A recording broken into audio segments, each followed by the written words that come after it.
What up, humans? Welcome back to Tokyo Fresh. Jordan, David, the crew is all here. We've also gained 2 more guests this week. It's pretty exciting. Today we're here with... Lisandra. What up, Lisandra? Hi. This is where I introduce myself. Yeah, go ahead. Great. Clearly my first time. I'm a writer and editorial assistant at Tokyo Weekender. I'm a colleague of Jordan's. Oi, what up, dude? Hi, I'm Genki, Lisandra's plus one. I work as a design manager for an architecture and real estate design firm. We got some pretty good guests this week, guys. I'm not gonna lie, but before we jump into all the questions and all the fun, guys, how's your week been? How you been this week? What's been going on this week? How's it, David? How's it hanging? How's your week been? My week's been okay. Finally got that bar, dude, so now I can cut vegetables not on my kotatsu in a completely different room. So that's an improvement. My man's going to different rooms to cut his vegetables. The amount of onions I've dropped on the floor here is absolutely terrible. Because you're passing like handfuls of chopped onions from one room to the other. You think I would do the smart thing of just bring my pot with me right next to the cutting board, but fuck that. It's too many things to carry. Well, you can't do that. Is that planning ahead, I hear? Yeah. You need to stop. Not happening. That's just not the way you learn it. No. Exactly right. Is that the way you learn? You learn with a cutting board and then the pot right next to it, and so you have to slide things from the cutting board to the pot. That's actually Any other way is trash. I think that's the hardest skill to master. Like, I can crack an egg with one hand, I can, butterfly a chicken, I can debone an entire chicken. You ask me to slide some vegetables from a chopping board to a pot without dropping one? I'm like, you think I'm fucking Gordon Ramsay? Get the fuck out of my kitchen. Yeah, I don't know, MasterChef, you see all those contestants, making it cleanly, and then there's, one oddball that always, messes it. It's like, I'm that dude. Yeah, that's a Genki. And I'll be disqualified the moment Gordon Ramsay walks around my station. I want to see, Gordon Ramsay's walking around and go Jessica, great chicken there. Oh, well done, Lisandra. That's some amazing starters. Genki, what the fuck are you doing? Boiling an egg. Get the fuck out of my kitchen. I have a system. First I boil an egg, then I eat the egg.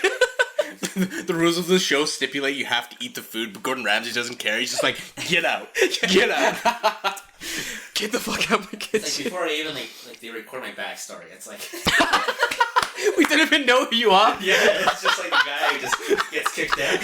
It's the vignette. It's hi, I'm Genki. I like to cook. Literally 2 seconds later, it's like, well, it's a real hard time losing like that, but shit. I mean, I had a choice. It was make either the chicken orange or make a boiled egg, and I really thought the boiled egg would sell it to Mr. Ramsay. But you live and you learn. No, man, you can't make eggs for Ramsay. Can't make eggs for Ramsay, dude. Man, he'll tell you to suck an egg. Fuck off, dude. Man, I think my actual favorite meme is, the Gordon Ramsay memes? Oh yeah, there's plenty. Fucking love Gordon Ramsay memes, dude. It's so good. Gordon Ramsay is a meme. He's just an asshole, dude, and it's funny. It's bad that how much I like Gordon Ramsay as an arsehole. As a fellow asshole. As a fellow arsehole. I see myself in Gordon Ramsay. Everyone's like, "Wow, Gordon Ramsay was too harsh on that woman. He called her a cunt." And I'm like, he had some good points though. See where it's coming from. Yeah. You worked in restaurants. Yeah. But I worked in a restaurant for 3 years in Canada, and it was the cook was such an ass. Yeah. Wait, was this a high-class, nice restaurant? No, it was a rotisserie chicken restaurant, but the cook still felt the need to be an asshole to everybody. One day I asked him why, and he's like, that's just the job, you have to be a dick. You make your rotisserie chicken, fuck off. The fuck? Don't you just put chicken on a stick and then you put it in the oven? Yeah, that's it. That's exactly it. You put chicken in this, yeah. And I think that place actually did baked potato in the microwave. It didn't. That's rough. Kitchen nightmares. Yeah. I love how he always just figures out when they're using microwaves straight away. He's like, ding. Gordon Ramsay has an ear tuned for the microwave ding. He can hear it 10 miles away. What the fuck was that? He wakes up at 4 a.m. First a random restaurant, it's just a random. He's stepping on the shelf. Just burst to a restaurant. Is that fucking microwave I hear? It's warming up my lunch, Ramsay. Get the shit out of my kitchen. Ramsay, you don't work here. It's in the staff room. It's in the fucking staff room. Not even in the kitchen. Gordon, what the fuck is that? It's just my little dog's dinner. Get the fuck out of here. Gordon Ramsay, get out my house. What did you do? How did you get in again? They even made him critique hotels, right? Yes, it was so good. Oh man, yeah. And like every episode, he has to see how much sperm was on the bed mattresses. Oh, With yes! the black light. Yes. God, gross. They gave Ramsey a black light. They were like, Ramsey, alright, go in this scene, you're gonna go into this bedroom with this black light and you're gonna find out how much sperm is on that pillowcase that you've just been sleeping on. And Ramsey's like, I'll do it for the art. Like, it's so bad. And he has like he goes on peeling off like wallpaper to see if there's termites in it. It's like, you didn't have to say He it. didn't have to do it. Ramsey goes to the hotel. He just has full reign of this hotel.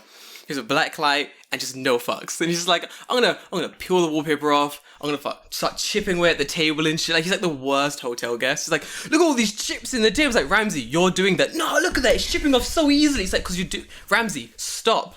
Fucking stop.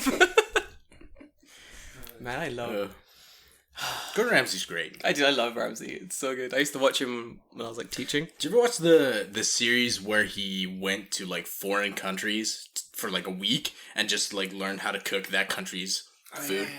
Oh yeah. Not a lot of episodes though, right? No, it was like 6 or 7, but like It's good. Those I would rather watch those than watch something like Kitchen Nightmares, because Kitchen Nightmares is, you've seen one Amy's Baking Company, Oh, yeah. they're all the fucking same, right? Pretty much, yeah. It's all very similar, but yeah, no. For a man who likes general cooking content, like Kitchen Nightmares is fun. Like watch him blow up at people, but you know, I want to see some real cooking, more than just a boiled egg in a pot. Yep. You know what I mean? And getting kicked out for it. Or I'm something. getting kicked out for it. Yeah, pretty much.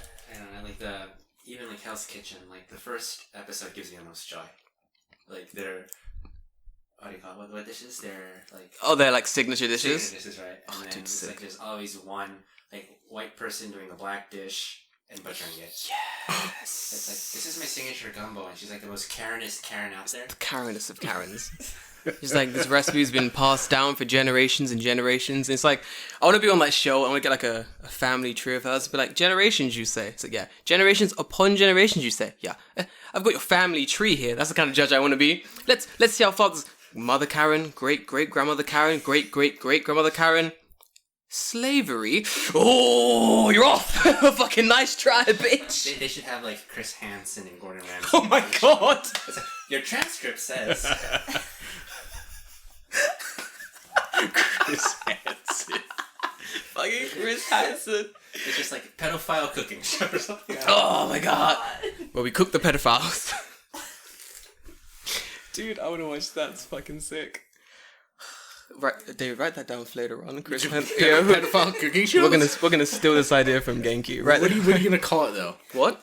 What are you gonna call it? Kid Cookout.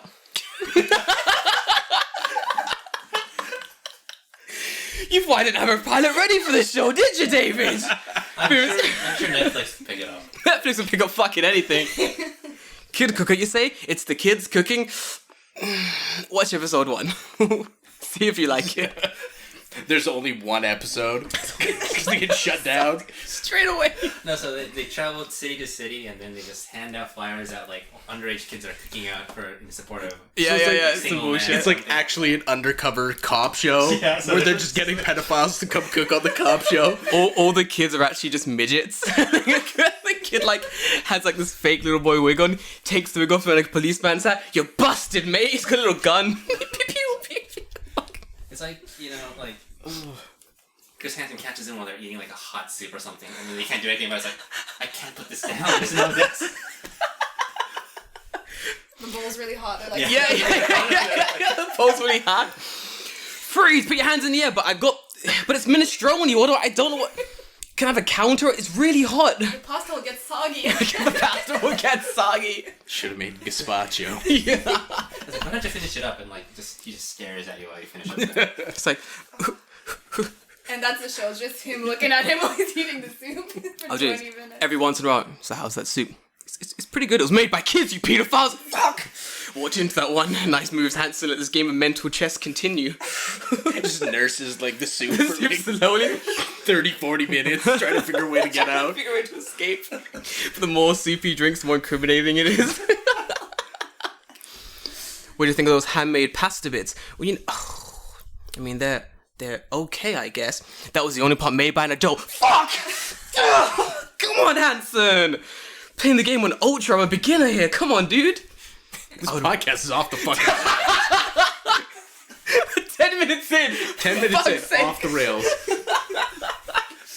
Talking about fucking pedophile cookout. 10 minutes in. I'm sorry. God damn it. So Genki, how was your week? My office recently reopened, I guess. Oh, that sucks. Went to Tokyo yet, but there's this building pressure that like, hey, you're still at like your house, remote working. Yeah. Yeah, but I don't want to die. Yeah, I mean, are they forcing you to come back to the office now? Yeah, no, not yet. But like the members of the Zoom meeting, like the boxes of people attending it are getting like smaller as people are attending it at The office? room at the office. No way. Are there people that are attending the Zoom thing while being at the office? Oh yeah. Like it's like you're like What the 10 meters apart and Yeah, you're... we had that too. I know, I hated it. I liked the Zoom meetings because I could pretend I'm in the meeting while doing something else. Oh yeah. You know what I mean? They're always really good. One time when the Zoom meeting, my camera's off, it's like a massive meeting, and this man is droning on about statistics, about the companies, whatever. And I'm listening, and I'm like, I would love some water right now. I'll go grab some. Go to my fridge, there's no water. What do? Guess I'll go to 7. Went to 7, came back in, the meeting's still going on. They didn't notice you were... Of course not. Who's gonna notice me? I'm one man in this giant corporation. When you plan to go back to the company, Genki, when are you gonna return? I think like when a client actually comes to the office, I have to go, right? Yeah. Like until then, I'm gonna stay. But I just recall that I messed up. I think it was Thursday when we had a meeting with an outside client on Zoom, and I had the camera on. I was wearing a pretty good shirt on top, but I was just undies on the bottom. Butt That's naked, mistake yeah. number 1. Yeah. And I forgot. I usually turn the camera off. Yeah. But I was like, I do need a drink. I muted my mic. I forgot to turn the camera off. I stood up and walked. But I wasn't talking, so I hope like no one noticed. So after I came back, I noticed that, oh shit, Camera's still on, yeah. And so I was like looking at each like thumbnail people, if anyone's like looking at the camera with like a weird way or Yeah. Did anybody say anything? No, so I don't think they noticed. But What if they talked about that after the meeting? Yeah, I don't know, maybe on their like on their private Slack. Yeah. You know? Did you see Genki's underwear? See his underwear? Yeah, it's pretty good, man. Yeah, nice. no, I mean like my bonus evaluation's coming up, so it's like. Look But at you this. also shown like a unsolicited. Look at this life. Bonus evaluation. Bonuses. Fucking bonus evaluation. Oh, but we were getting quite an amount of slice from a salary because of the COVID, so. Look at this bonus evaluation. Getting some kind of money, dude. Oh yeah, you guys don't. Yeah. No, I'm getting like just an evaluation. It's tied into nothing. It's like, well done, Jordan. Oh, this is your first full one, though. This is my first full one, yeah. And it's just, Lisandra, help me out here. How's it going to be? Give me the rundown of this evaluation. It's not going to be any different than the one you had. That's what I after you were thought. hired. So those that don't know, most companies in Japan, you actually get a bonus, a nice little extra piece of money. You know what I mean? It's pretty nice, but not all companies do it. If you're an English teacher, you get a No, I don't get shit. I get a bonus. You better get paid. Yeah. If anything, they'll take the money away from me. Oh yeah, Yeah. They- we can't afford to keep you, so we'll cut down your salary. man. Listen, Motherfuckers. they love taking money away from you when it comes to teaching. Man, English in Japan. if it's not my base salary, it's the money I was skimming off the top from doing my transportation claims incorrectly. So I get, like, hell yeah, so I can get like another ichiman Oh, a year. I was like so shocked when they took off the kotsuhi, like the Transportation. commuting charges from like your salary. It's like You forget they exist until they take them out. oh yeah, because you're working remotely, we're not gonna. Pay for your travel anymore. So upsetting. I know. We used to like working in we call it the company. When I used to work in the company, you could like cheese your travel costs. So like I could walk to almost all my schools. So I used to just walk every day. And then I'd be like, yeah, I took a bus, took a train, I took 2 buses and a train. And they're like, oh, thanks, Jordan, you're working so hard. I'm like, thanks, bitch, give me my fucking money. Like, the fuck do you think this is? Yeah, there was one school, dude, you have to. Like, the pay is so trash, you have to survive. One of my schools was like, so my house was like there and the school was like maybe a 15, 20 minute walk in a straight line to get to the school. pretty much a complete straight line. It was fucking sick. So what I'll do is I'll just skateboard. Like I have a longboard, so I'll be wearing like shorts, a t-shirt. I'll just skateboard to the school. I get there, fucking put the longboard up, and I'm like, "Yo, what up, guys?" And everyone's like, "Oh, Jordan, you took the longboard today?" And I'm like, "Yeah, guys, everything's cool." I'm in class wearing shorts and shit. I'm fucking around like doing this lesson. One time, like one of my managers came to watch my lesson, didn't tell me. So I'm in the school, and she's there, and she's like, "Oh, Jordan, why aren't you wearing a suit?" And I'm like, "It's elementary school." It's an argument I've had with teachers many times, where they go, "Jordan, you need to wear like a suit and a tie or a shirt because, you know, you're teaching and da-da-da." Then I'm like, "Okay, I'll do that." But then I'm not having lunch with the kids. I'm not playing with the kids. I'm barely going to talk to the kids. Why is that? I'm wearing a fucking shirt. How can I wear a shirt and play outside? Bring a change of clothes. I'm going to change and fix my hair every time? What the fuck? Of course I'm not going to do that. It goes very quickly from like, "Oh, you do this," to, "Oh, carry on how you're doing." And I'm like, "So I fucking thought, shut the fuck up." Skateboarding to school was sick though, dude. It was so good. Yeah, I wish I could do that, but unfortunately, you can't skateboard uphill, so that's a problem. David lives on a mountain. No, here's the problem. Okay, I live on a mountain. That's problem one. My school is also on a mountain. Is problem two. A different mountain, right? Yes. So the area in between the one mountain I live on and the mountain my school is on is a giant hole. So I can go down one side and then have to walk up the other, or I just take the train. Your life's in shambles, dude. What the fuck? You should get one You of know, those, like, I'm the grandpa who says I walk 5 miles to my school both ways. I'm that guy. You actually fucking do. I do. It's the worst. Oh my god, I can't even. My only solace is that yesterday I came home a different way, so I walked to a different station and found out that there's literally a mega donkey like 2 seconds from the station I need to go to. So I'm like, excellent. I can stop there if I need stuff on the way home, but that's about it. I love Mega Donkey. that's like a literal embodiment of a fire hazard. Mega Donkey? Yeah. Mega Donkey's so scary. But I it's... hate it. Yeah. Blasphemy. Look, I would like to have like a show where they have like, you know, there's like people that shop at Walmart that have to ride on carts. Yeah. Shop at Mega Donkey. Oh, they would die. Oh, those people. The people, like people of Walmart, the huge people, the massively obese people that ride game show on carts. TV that was like it's like grocery Supermarket sweep. Yes, Cool. that, Yes. but Yeah. in Don Quixote. Oh, you couldn't find shit in Don Quixote. Wait. 3 of them would die. Like, out of 10 contestants, 3 would die of Oh, we suffocation. had 4 casualties this episode. Don Quixote is bad enough. So for those that don't know, Don Quixote is... you can't even explain it. It's a giant-ass store. Imagine... Someone help me. How do you explain Don Quixote? Okay. It's like a Walmart but compact into one corner. Yeah, it's like, imagine you take Walmart and then put it into like a 50-meter square apartment. There we go. And then make 5 different floors of it. That's Also what hang you're vines everywhere for no apparent Yeah. reason. Hang vines everywhere. You can never find a staff member, so very similar to Walmart. And Like you just... sometimes I find it hard to believe there are staff members. Yo, There's always like the 40-something old Japanese lady who's at the till, but she's the only one at the till. There's like 50 people there, it was only her. but only hers working the till. And she's ringing that bell like, "Yo, bam, can someone come and fucking help me do this till?" And everyone's just like, "Nah, man, I'm No. hiding the cereals. Fuck you, bitch." If I worked in Donkey, I would find the best place to hide. And just Last hide. time I went to fucking Don Quixote, I went to like the electronics floor because I was looking for just like a converter cable or something, right? Yeah. And they had a cashier on that floor. So I get my stuff, I go to the cashier on that floor. There's an old guy behind the cashier and he's putting stuff away. And I put my stuff on the table. And he turns around, he's like looking away from me. Turns around, looks at me, then grabs the close sign and puts it on the thing. And I was like, what the fuck? He's like, you have to go downstairs. And I was like, why? You're right here. What an absolute cunt. You motherfucker. I mean, that's a I power couldn't, I move. couldn't believe that That's shit. a fucking I was power like, move, fine. dude. Alright. That's fucking sick. What a dick. Your store near your house, the supermarket. So speaking of like annoying cashiers, there's a woman who works there, and I've for just pure coincidence, I've gone to her every time for like 3 weeks in a row. Is she the really slow one? The really slow, really old one. Yeah. And I keep accidentally lining in her line. And I don't know why. And this is the third time this fucking... And the thing that annoys me the most is that... So the first time she was like, look at me like, oh, fuck, fucking foreigners come out of nowhere. Shit, She looks at me and goes, Kaban? Kaban? Why is this bitch just saying Kaban to me? She's like, cool. I was like, I was like, I don't need a bag. Leave me alone. She's like, Hashi?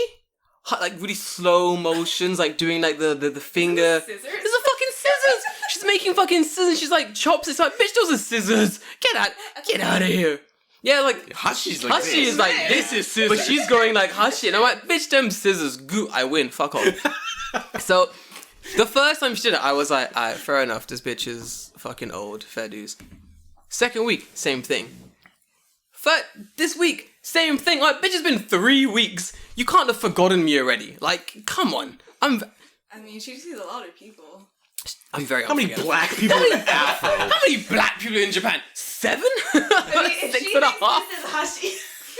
I mean, what if there's like a bunch of, black people coming to that store and she's one of those... There are a couple black. Are there a couple black around people? here. Yeah, I've seen a couple. Ruining my shit. None of them have an afro. None of them The afro? only one I've seen is bald. So the next step is to like get all those people together and have this conversation. Is Yeah, this it's woman true. doing the same thing to all of you, thinking We you're all the yeah. same dude? We should all line up, go one after the other, and she'd be like, "Oh, didn't I just serve you? Didn't I just serve you? Didn't I just like you?" Her mind like breaks down. She can't understand. She's like, "What? How did you grow hair so quickly?"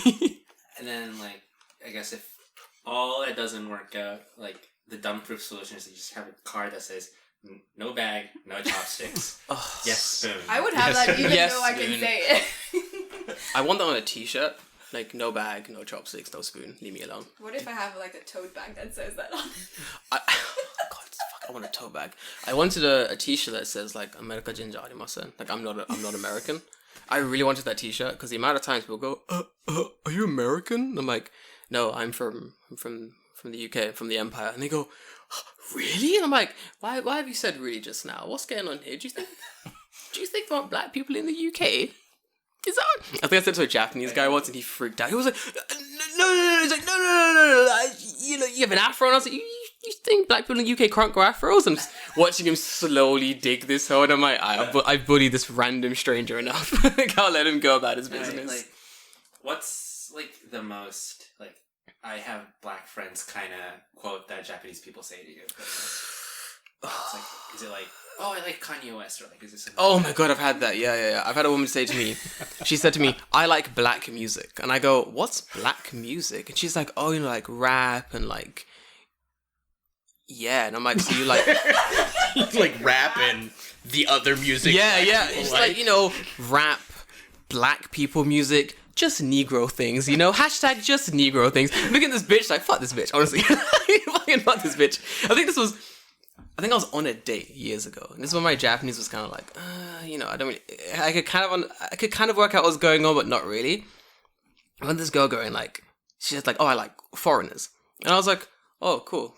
Foreigners are foreigners. And she's like kokujin? It's like, I like black people. And I was like, what's kokujin? I just didn't know the Japanese for black people. I was like, what the fuck's kokujin? She kept saying kokujin, da-da-da-da, kokujin, Janai, right? And I'm like, so. And it's like, hold on, this word's come up a lot. Let me look at what it is.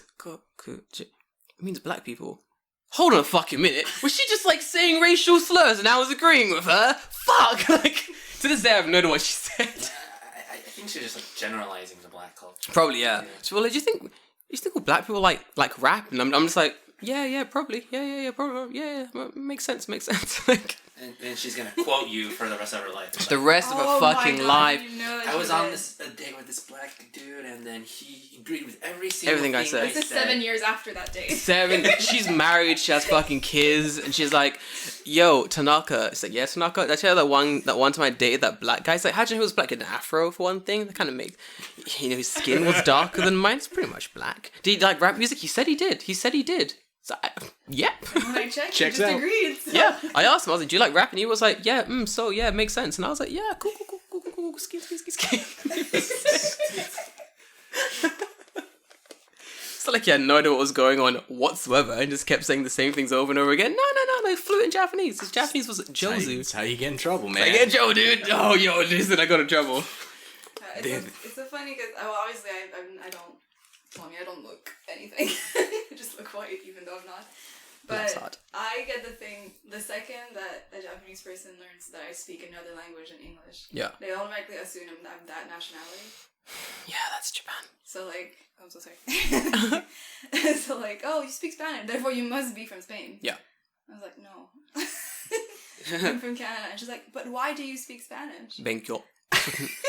Study, you spaz. Like, why don't you speak any other language? Genki speaks English. Fucking Genki, why do you speak English? Genki, why do you speak English? Genki, are you English? Why do you speak English, Genki? Where are you from? Yeah, Genki, wait! Oh my god, yes! Oh my god, Genki's the minority. Genki, where are you from? I grew up in Hokkaido. No, where are you from, Genki? I mean, where are your people from? Yeah, it's fair. That's so good. Usually it's personal. Like, where are your parents from, though? Oh god. But where are your parents' from? Where are your parents' from? Africa? See, you're African, I knew it. It's like, oh, you... Checkmate, Japan. Checkmate. David, you get it? I don't think... Right? No, see, it's funny. I actually asked my kids this week, because I'm doing introductions for all my kids. I'm like, what country do you think I'm from? Everyone, America, Canada. But then there's some kids who are like, China? I don't know if they're just like fucking around or they're just dumb or like what. Both. Some guys are like, you? Singapore. And I'm like, okay. And then someone's like, India. I'm like, okay, well, I guess white people were there at one time. I could be Indian, I suppose. Oh my god. I'm just like, nope. The one I had that got me was, I asked these kids, like, guys, alright, let's play a game. Where do you think I'm from? If you get it right, you get a sticker. And they're like, oh, man, a fucking sticker? Let's go. So little kids love stickers like heroin addicts like their next hit. These kids fucking, It's true. They love stickers, like little elementary school kids. So I got this like massive like shiny golden sticker. I'm like, guess where I'm from? You get this fucking sticker. These kids are hyped, you know, like, oh fuck, it might be America, it's probably here, so an English speaking nation, we got this, you know. Kid is fucking hyped on this shit, he can barely sit down. I'm like, this little man's got it. I'm like, alright, Tanaka, go. Where do you think I'm from? Kid stands up, looks me straight and goes, China. And like, there was no laughter. So I was like, Everyone else was like, good guess, good guess. it was like, man, I was gonna say half the I was gonna say China. Shit. You know what they should do is that like they should like film like a Parks and Recreation, like an Office type of Oh my film, god, yes. centering around Eikaiwa teachers, and so you could do that like gym face to the camera. Dude, honestly, like, kids say some stupid shit. Did you give him the star? No! I would have given him just to fuck up every other kid. No! Do you know, I'm not gonna lie, I did think, I was like, it'd be really funny to convince these kids I'm from China, but... The entire year they'd be asking random Chinese words and you'll just be saying them. Yeah, it's like, yeah, I know this is in Chinese. Yeah, definitely. John, why is your English so good? Yeah, I studied. John, do you speak Chinese? Nah, man. Well, you're from China? Yeah, nah, man, that's not how it works. That's not how it works. Come on, think about it. Like, just ruin these kids' lives. God damn. I think they got to, like, Italy and France before they got to the fucking UK. Yeah, I had Italy and France a lot too. I think it was like, where's the thing from? The first, China. I'm like, nah. America. Nah. Like, France. I'm like, I said an English-speaking country. This kid goes Brazil. I'm like, get out. Kid said Brazil for me too. I'm like, I was like, a hint, guys. It's an English-speaking island nation. And they go, I got this, man. Brazil. Fucking... Madagascar. Famous for two things, islands and English speaking. That's it, man. Gotcha. Kid sat down on his desk, mad slick and shit, lit up a cigarette. Madagascar. Like, fuck this kid. I just imagine that they just remember like size-wise Yeah. on the map. Right. It's like, Yeah. They just remember like random things on the globe. right. It's like Russia. I got Russia Russia a a lot. lot, Yeah, I too. Russia a lot. It's like, Jordan, are you from Russia? I'm like, nah. This one kid every day would ask me if I was from, where was it? It's a weird place. Peru. Every day he'd be like, Jordan, so in Peru. I'm like, nah, dude, I'm from the UK, you know what I mean? Like, I'm from London, of all places. And he goes, so what's the job? I say, I forgot. I'm like, nah, that's cool, man. And then like a week later, yo, Jordan, so like Peru, yeah? And I'm like, Hey, it's a kid or your Kid. teacher? Kid. Oh, one of my teachers did like some bullshit. So this guy kept forgetting I was from the UK. So he kept going to me. Genki will like this, because Genki's Yeah. Japanese. He understands the feud between them. So this kid kept going, the teacher kept going, Jordan Sensei, in America, do they have, I don't know, some shit? And I'm like, yeah, I don't know. I'm from, like, the UK, my dude. And he's like, oh, that's right. And I'm like, yeah.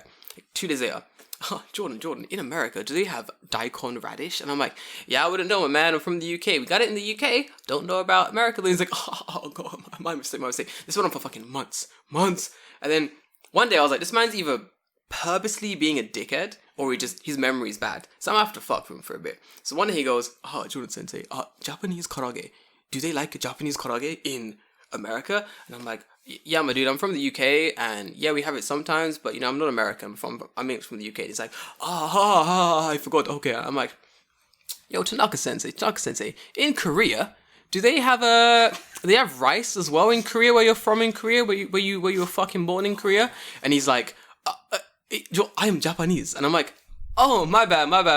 Like, an hour later, yo, Tanaka. He's like, yeah, I'm like, you're in China. Is the rice as dank as it is in Japan, in your home country nation of China, my man? And he's like, I'm Japanese. I'm Japanese. He still thinks it's a joke. And I'm like, my bad. I forgot. And I'm saying it in the same way. He was like, was it a joke? Then, like, 20 minutes later, he's like, oh, hi. I'm like, yo, my man. So in, like, Mongolia, my man, where you're from, where your parents were born, then you were born in Mongolia, you know Mongolia? Do they have, like, similar dish to Hokkaido, Mongolia, where you're from, Mongolia? And he's like, すみません、わかってました. I was like, わかったの?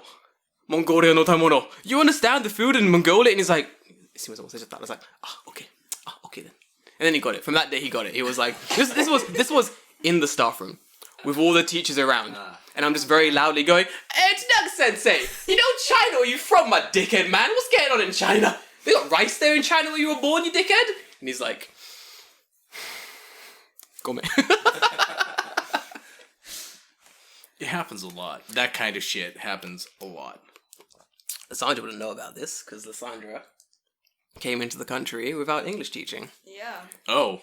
Right? Okay. Right? How did that happen? Right? So I feel like a lot of people, jumping into the topic, a lot of people do come to Japan and they feel like English teaching is the only route you can actually enter the country in. But there are other ways to do it. And today we brought on some people who have the secrets of other ways to do it. So we're gonna... Wish I'd known this 4 years ago. So we're gonna ask them some questions. We're gonna bring up some dumb topics about it. And we're gonna talk to Lisandra about a little story. We're gonna chat to Genki about what he's doing and how he's speaking English so well, Genki. We're gonna find out today where Genki is from. we're gonna find out his ancestral roots. Lisandra, how'd you get to Japan without English teaching? What did you do? What's the secrets? Well, honestly, a lot of luck. But it's funny because I was talking to this about Genki yesterday. I'm like, how far should I start from? Oh, as far as you feel comfortable doing from, like, it's completely, yeah. What, did you, murder someone to get here? Like, we're not supposed to? What's going on? Oh, you didn't do that? What was the requirement for the visa? I must have read the kanji wrong. Do you have your degree? Yes. Do you have one murder conviction? I do. That's like Great. the maximum amount of gaijin could be in Japan. I'm sorry, sir. We've already reached 50 gaijin. You'd have to kill one to enter. It's like, well... Here's a bingo book. Bingo book. That's why so many foreigners were hunting me recently. That makes sense. Ain't none of them strong enough. Sorry, go on. Well, the funny story is I actually wanted to be an English teacher in the beginning.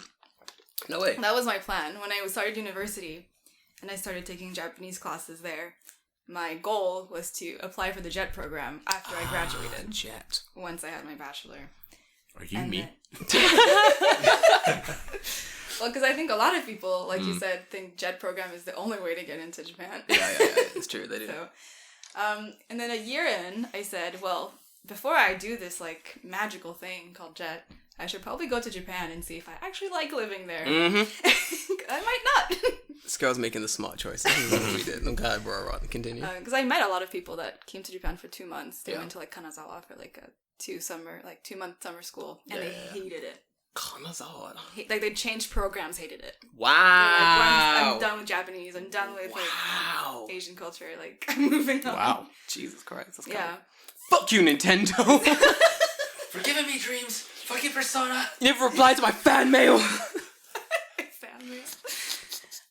But yeah, so then I said, okay, I'm gonna do my 3rd year abroad. That's what I did. And that took a year for like all the paperwork. Anybody that studied abroad knows it takes forever to apply for anything.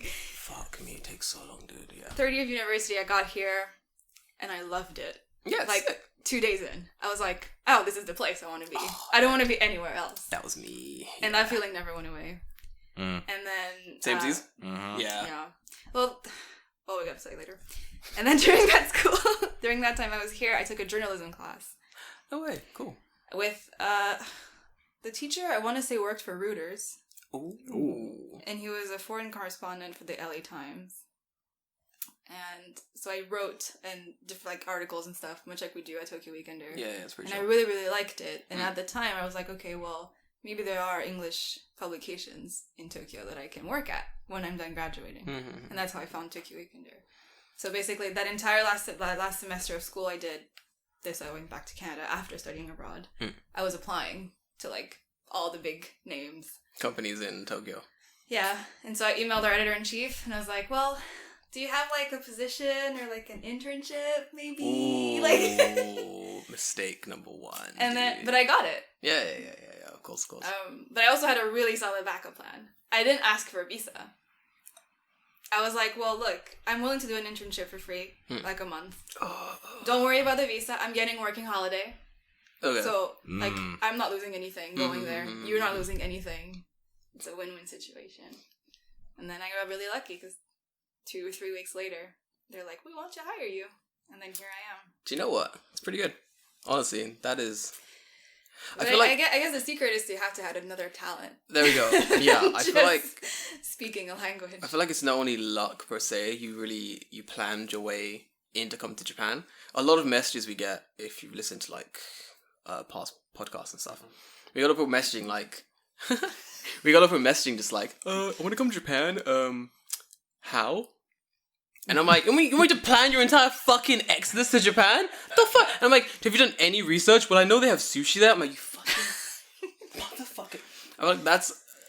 If you can't complete the first pitfall of basic planning, I feel like you're gonna have a really bad time. You're gonna have in Japan. a bad time. So, was your what was your background in school? Were you doing journalism in school? No. No. I was doing East Asian Studies. Oh, okay. A really useless degree. That's really interesting because all of my friends in university were doing East Asian studies. We all took Japanese together. We did it all for 3 years. Yeah. Not a single one of those people are in Japan except for me. Same here. Actually, no. I have 2 classmates that are in Japan, but they're here temporarily. Like, they're going home. They're not. Right. They don't want to live here for a very long time. Same. So I've all did my degree. None of them in Japan. They're all like back wherever they are doing whatever. I think one came for a bit, and then he bounced again. I don't know why. I feel like it takes a certain level of mental fortitude to live in Japan, right, Genki? You know about it, because you know. Like, I chose to live in Genki grew up here. Genki understands the. Well, I think there's like a different like mentality. I think like to sort of adjust to like it's a very different lifestyle from especially the United States or Canada. I think because you lived in America. Yeah. I grew up in North Carolina actually. Okay. Fucking North Carolina, dude. Oh my god. And then that's sick. I studied both on the West Coast and upstate New York. So wait, what age did you go to? Okay, wait, I gotta get this. So you were born in Japan. right. Then you went to North Carolina. Right for 7 years. 7 fucking years. Yeah. What age did you go to North Carolina? 3. And then oh stayed there for wow. 11. Jeez. Perfect time to bail though. Yo, 100%. Before puberty hit. 100%. Yeah. Everyone was still innocent. Yeah. There's no all that like hormone fueled like mounting. Mounting and weird South America racism madness. Everyone was just everyone was like cute kids of every color. So you got out just before it got all really strange. That's insane. But the downside was that I came back to Japan when puberty hit then. Oh. So my American attitude towards girls were like, that's a pervert. It's like, he's so no matter what touchy. you did. He talks to girls. That's an arm. That's hilarious. Wait, so your personality, would you say it's more leaning towards Japanese or more like American? Because it's a pretty interesting time to go to America. I'd say this is just my personal theory. Yeah. I think where you experience with puberty actually sort of defines your sort of mentality or like how you view like a lot of like the back and forth of life. Like so I spent my puberty in Japan. So like every orientation sort of got fixed there. So so to your core, you're based like Japanese. Right. Man, do you know what? It's pretty interesting. Would you want to go move back to South Carolina? South Carolina? North Carolina? North Carolina. No, actually, no, I don't think I would fit in because the interesting thing is that might be a bit long, but like I grew up in like a really white neighborhood in North Carolina. David knows about that white neighborhood. It's like the backyard of your house is a part of a golf course white neighborhood. Jesus, that's David, you know about this? Is that no? No, backyard of mine was a trailer park. Different kind of white. Yeah. No, so it's so an Asian kid is so rare that like you're like the glorified token. No. It's like they come to learn your like culture. So like my dad hijacked the neighborhood cookout every weekend because he's the one who introduced the Wagyu beef, teriyaki sauce before he got famous. It's like wasabi on beef. They're like mind blown, right? His dad brought seasoning to The fucking spice, my dude. I was gonna say that. Fucking his dad brought spice to the white community. Yo, you heard the shit called pepper? Fuck. Shit Change wild. your life. Shit wild. No, so that was nice because like the first time he bought like a Kobe grade beef to the cookout, and you're like, what is this fatty like piece of steak? That's his shit. And it's like, wait till you taste it. Wait till you taste it.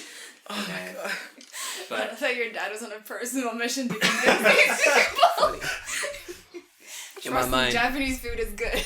in my mind, you've got like all these white people on the golf course. They've got like this barbecue set up with like grilling salad and just like grilling pineapples and shit. Like, wow, this is great. Lauren, did you bring the salad? I did. Hannah, did you bring the salad? I did. Mine is croutons. Ooh, croutons. Did anyone bring like the beers? I've got the beers. And Genki's dad comes out just like, fuck this shit. Opens a cooler just full of beef and he's like, I'm gonna make this work, guys. We're gonna deal with this today, guys. Boom! What's that white stuff? Salt. Welcome to the future. It's like fucking shit. They had no salt before Genki's dad. They had nothing before Genki's dad. They were cracking open rocks, hoping for like apples to come out of it. Genki's dad's Put it in the like, ground. put it in the ground. Genki's dad's like, no, stop. I'll show you the way. He's Ugandan knuckles.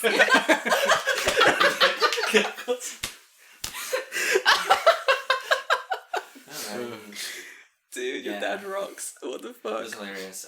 And then I was the kid who got all the Nintendo games 6 months earlier, right? Because it took like forever to localize the games that come out in Japan. So you were playing them in Japanese? Yeah, so I was the guy who got like Majora's Mask or Ocarina of Time 6 months before anyone in the whole state had it, right? Genki was fucking popular. See, I had some of that too because at the time when I was in like 4th or 5th grade, my cousin was living in Japan and he'd send me shit back and I was like fucking Nostradamus, right? So like kids would be watching Dragon Ball Z and be like, oh man, you just wait till the shit that happens next week. And I tell them, they'll be like, nah, that sounds fucking stupid. And it happens like, holy shit, how'd you know that?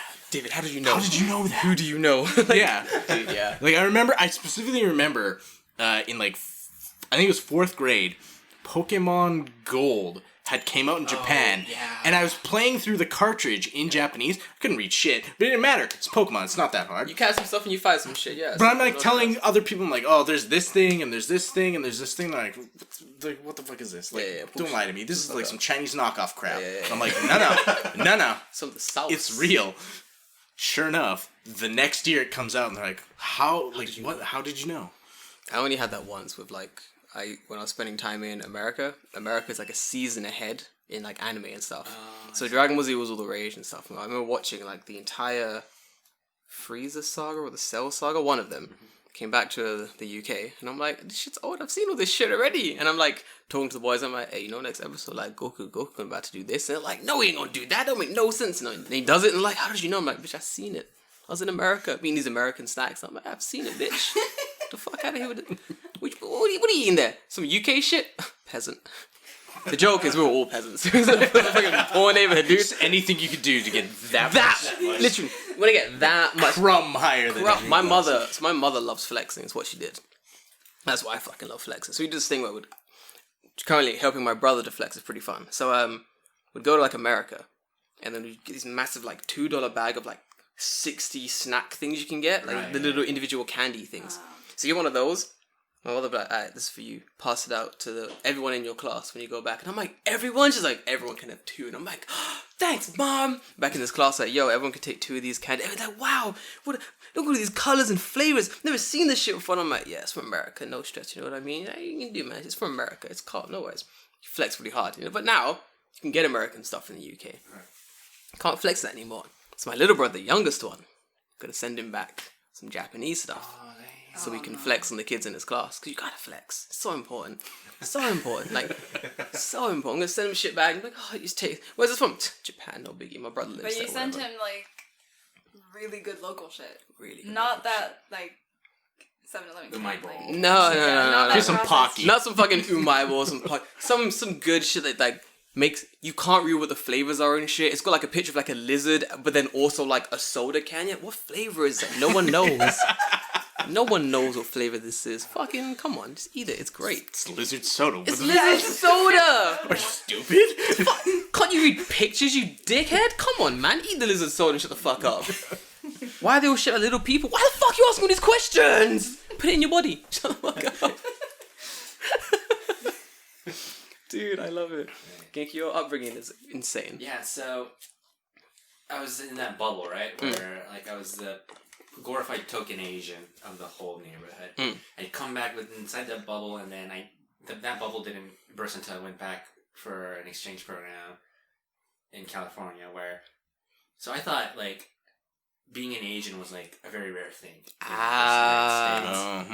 America was like 90% white, 4% black, 4% Hispanic, and then that one Asian every that one Asian. And so I would go to a school in the Bay Area, right? Yeah, and that's like 50% Asian. That makes sense. Yeah, they group with their own national countries, and then I'm like, wow. I was like, wait, there are more Asians here. When did they get here? And also because it's like that super white neighborhood that like there's no like drugs or gun violence or anything. It's like a gated community. Yeah. Right. So it was like a summer program and a semester there, and then one day it was a design program. So you stay all night at school drafting and drawing, right? Oh fuck. So one night one of the lecturers comes all coked up, naked, and hugging everyone. It was a liberal school. So sounds like San Francisco. Yo, it's what like, the fuck? And then you see the white in his eyes, like all like bloodied up. And, and then next day he just comes like nonchalantly. It's like, hey, it was nice seeing you last night. And I'm like, you were all coked up and kissing everyone. And then then a few weeks down the line, one of the teachers comes sobbing into class. She's like, and I'm like, what happened? And she's like, my fiance got shot in the BART station. And Jesus. What like, the fuck? Right? And I'm like, and the school doesn't close? Nah. That's the UK. But yeah, so it was a big, difference. So my perception of the United States was Yeah. It's fucking insane. Where did you grow up, Lisandra? Because you said you're from Canada as well. Oh, Montreal. Montreal, okay. Yeah, it's French Canada. So no, wait. Now I have questions. I went through Canada. Go for it, Canada. So wait, okay. You speak Japanese, obviously, English. You said Spanish. Spanish. Do you speak French as well? Yes, I studied in Damn. Right. Well, I mean, I study French. Doesn't mean I know shit, but I studied Spanish. All I can say is "Tengo un gato en mi pantalones." That's it. That's all I can say. That's all I learned. Which means there's a cat in my trousers for those. I mean, you need no other sentence. Say it again? You don't need anything else. No, I That's don't. the only thing you need to get We around. used to trick little kids into asking people, like, tengo gato en mis pantalones to like, mean different things. Because I was like 5th year Spanish at that stage, and I'll be like, this little like 1st year Spanish kids would be like, yeah, Jordan, how do you say where is the toilet in Spanish? And I'm like, you say tengo un gato en mis pantalones. And they're like, don't you say like toilet? And I'm like, no, listen, I've been studying Spanish for years now. It's tengo un gato en mis pantalones. And my friend Marvin, always on it. So I'm like, hey Marvin, how do you say where is the toilet in Spanish? And look at me and just go, tengo un gato en mis pantalones. Why? And I'm like, no, just ask for a kid. And the kid's like, ah. Then we just standing there watching as it happened. Because Marvin knew. Whenever I called and asked him, how do you say whatever in Spanish? He's like, I know what this is. I know what the answer is. Marvin, how do you say I don't want any cheese on my hamburger in Spanish? Ah, tengo un gato en mis pantalones. That's what I thought. See, kid? It's tengo gato en mis fucking pantalones. So now, God, now here I have a question, because we talked about this last week. We did, yeah. How many times have you been caught talking shit in another language and then didn't realize the person spoke the language you were speaking? That's for Genki as well, dude. Depends who I'm with. With you, probably a lot. I feel like a lot of foreigners probably. We were talking something, Right, yeah. and then Like chatting shit? probably Nice. most of the time. In Japanese? No, we speak English to each other. Ah. We don't speak Japanese. And then a random foreign person's like, In Japan, probably never. I'm usually alone. nice. So I don't get Classic. caught. You're not just looking at someone in the train, you're like, look at this motherfucker. I'm usually texting Genki, like, oh Where my god, the this woman. shoes? This girl on the train. I think a lot of, I don't know which country they're from, but a lot of foreigners assume that no one understands English that very well. Mm. And they would be like talking about like really shitty stuff in English in pretty like loud and clear voice. oh, Genki, you might experience this way more than anyone else, because you speak basically fluent English. So you must experience like foreigners on the train chatting absolute shit about people. And then yeah, I just look at it in a weird way. It's like, I can understand you. Yeah. I was on the other side of that, though. It was rush hour. I was on the Ginza line. Ginza. That's the worst. It's the worst. Fuck, dude. Ginza sucks. So obviously it's packed. Sardines. Yeah. These two French travelers come in with their like two each big suitcases, Cunts. like underneath the plane suitcases. And Why is it always the French? start. It's And they're always like, the French. it's always the French people. Always the French.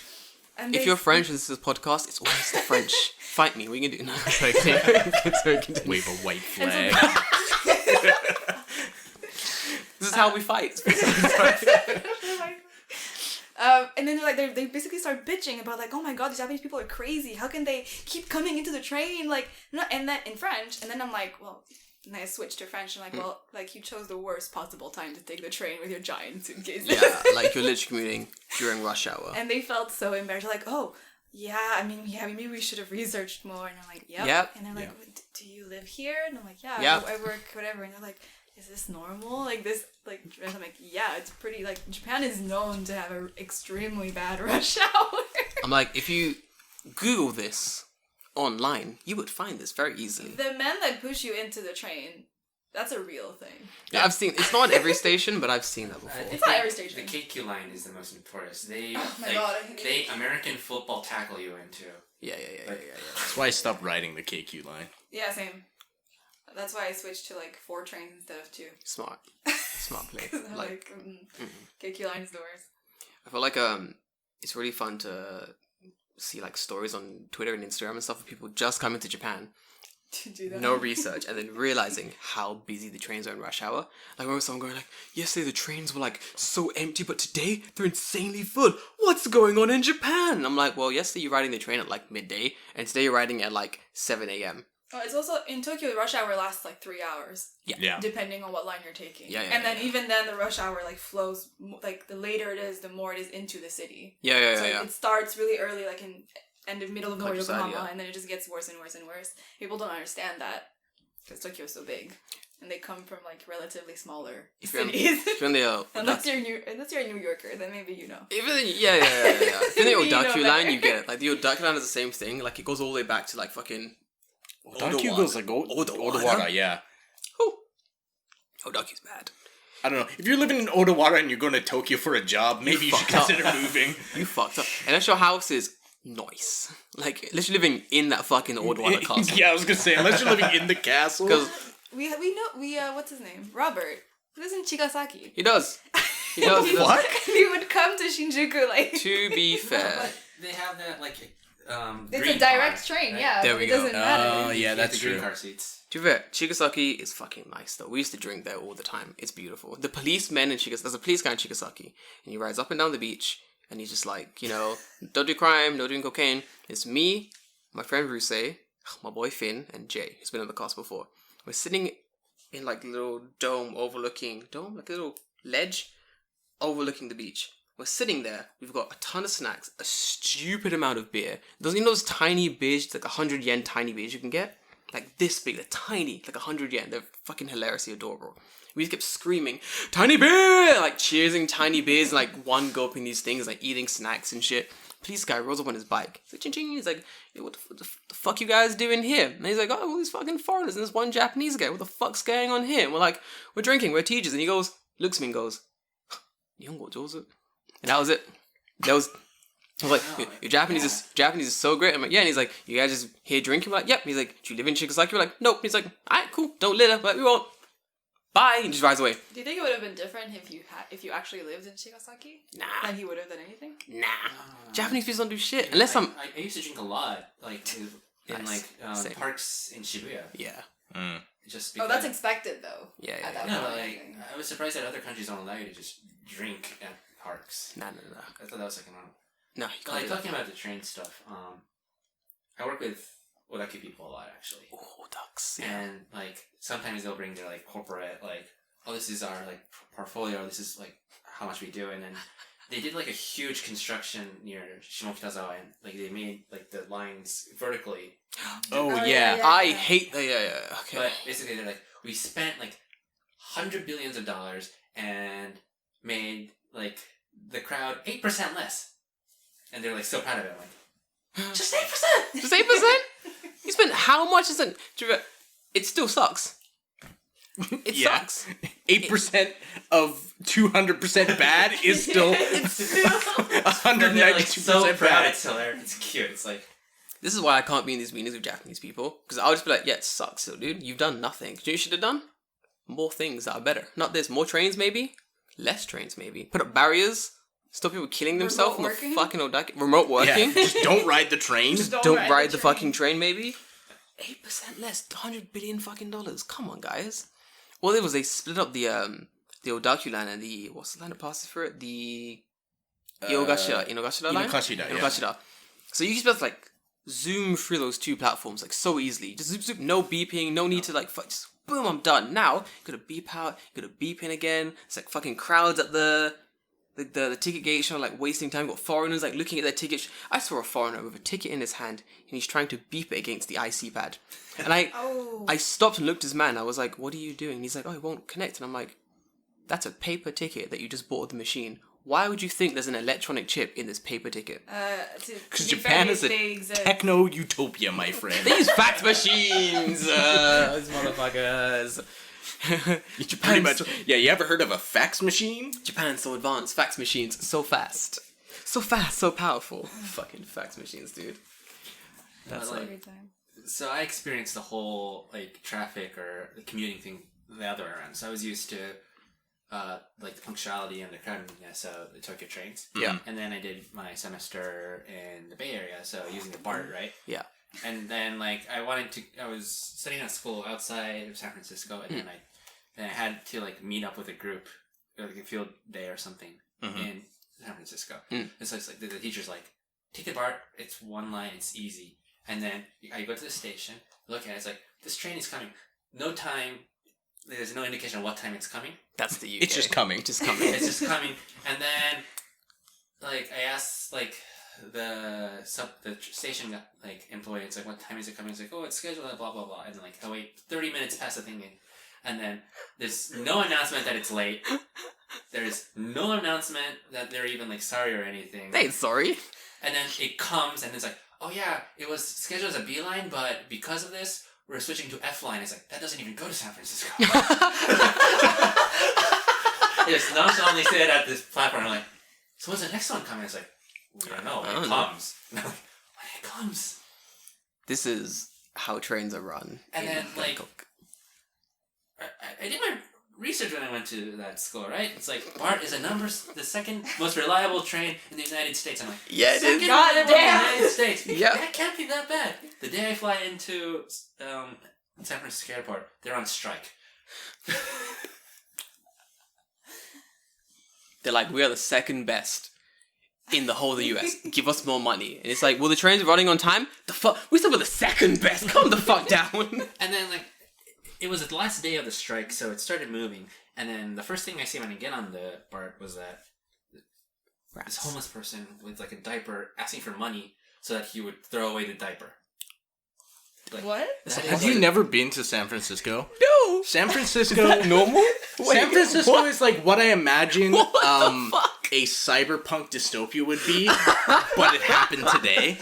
That was like the worst ransom money. It was like, I'm gonna Like, okay. throw away my shit. I've never lived in San Francisco, but I always hear people be like, the BART's fucking terrible. Yeah. People just shooting drugs up on the street. There's human feces everywhere, just all over the place. Why would you want to live in San Francisco? I have no idea, because all the tech companies are there.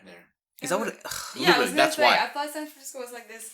Yeah, if you Cool move into like city, Google's you know? cool like gated community of Right. Google land, Oh. then you're cool. And you're not supposed to step like a single step out of your car. Yeah. Oh yeah. What? Like, Why? So also because I was in like this city planning like class, we had to do this project in Tenderloins. Ooh, San the Francisco, which is, Tenderloin. Like, the worst, highest crime rate, highest death rate. Oh, I shit. didn't know that. They didn't even tell us. They didn't tell you? Yeah, it was like, we're going Nice. to Tenderloin, so it was like, Tenderloin.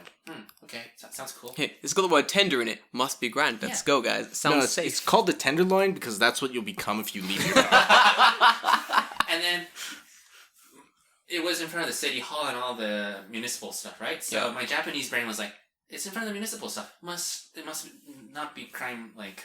Must be safe. safe. Must be grand. But my Japanese brain did not know that like because it's close to all the municipal stuff, people on welfare are like in that area, There we go, yeah. in like walking vicinity, so they can Yeah.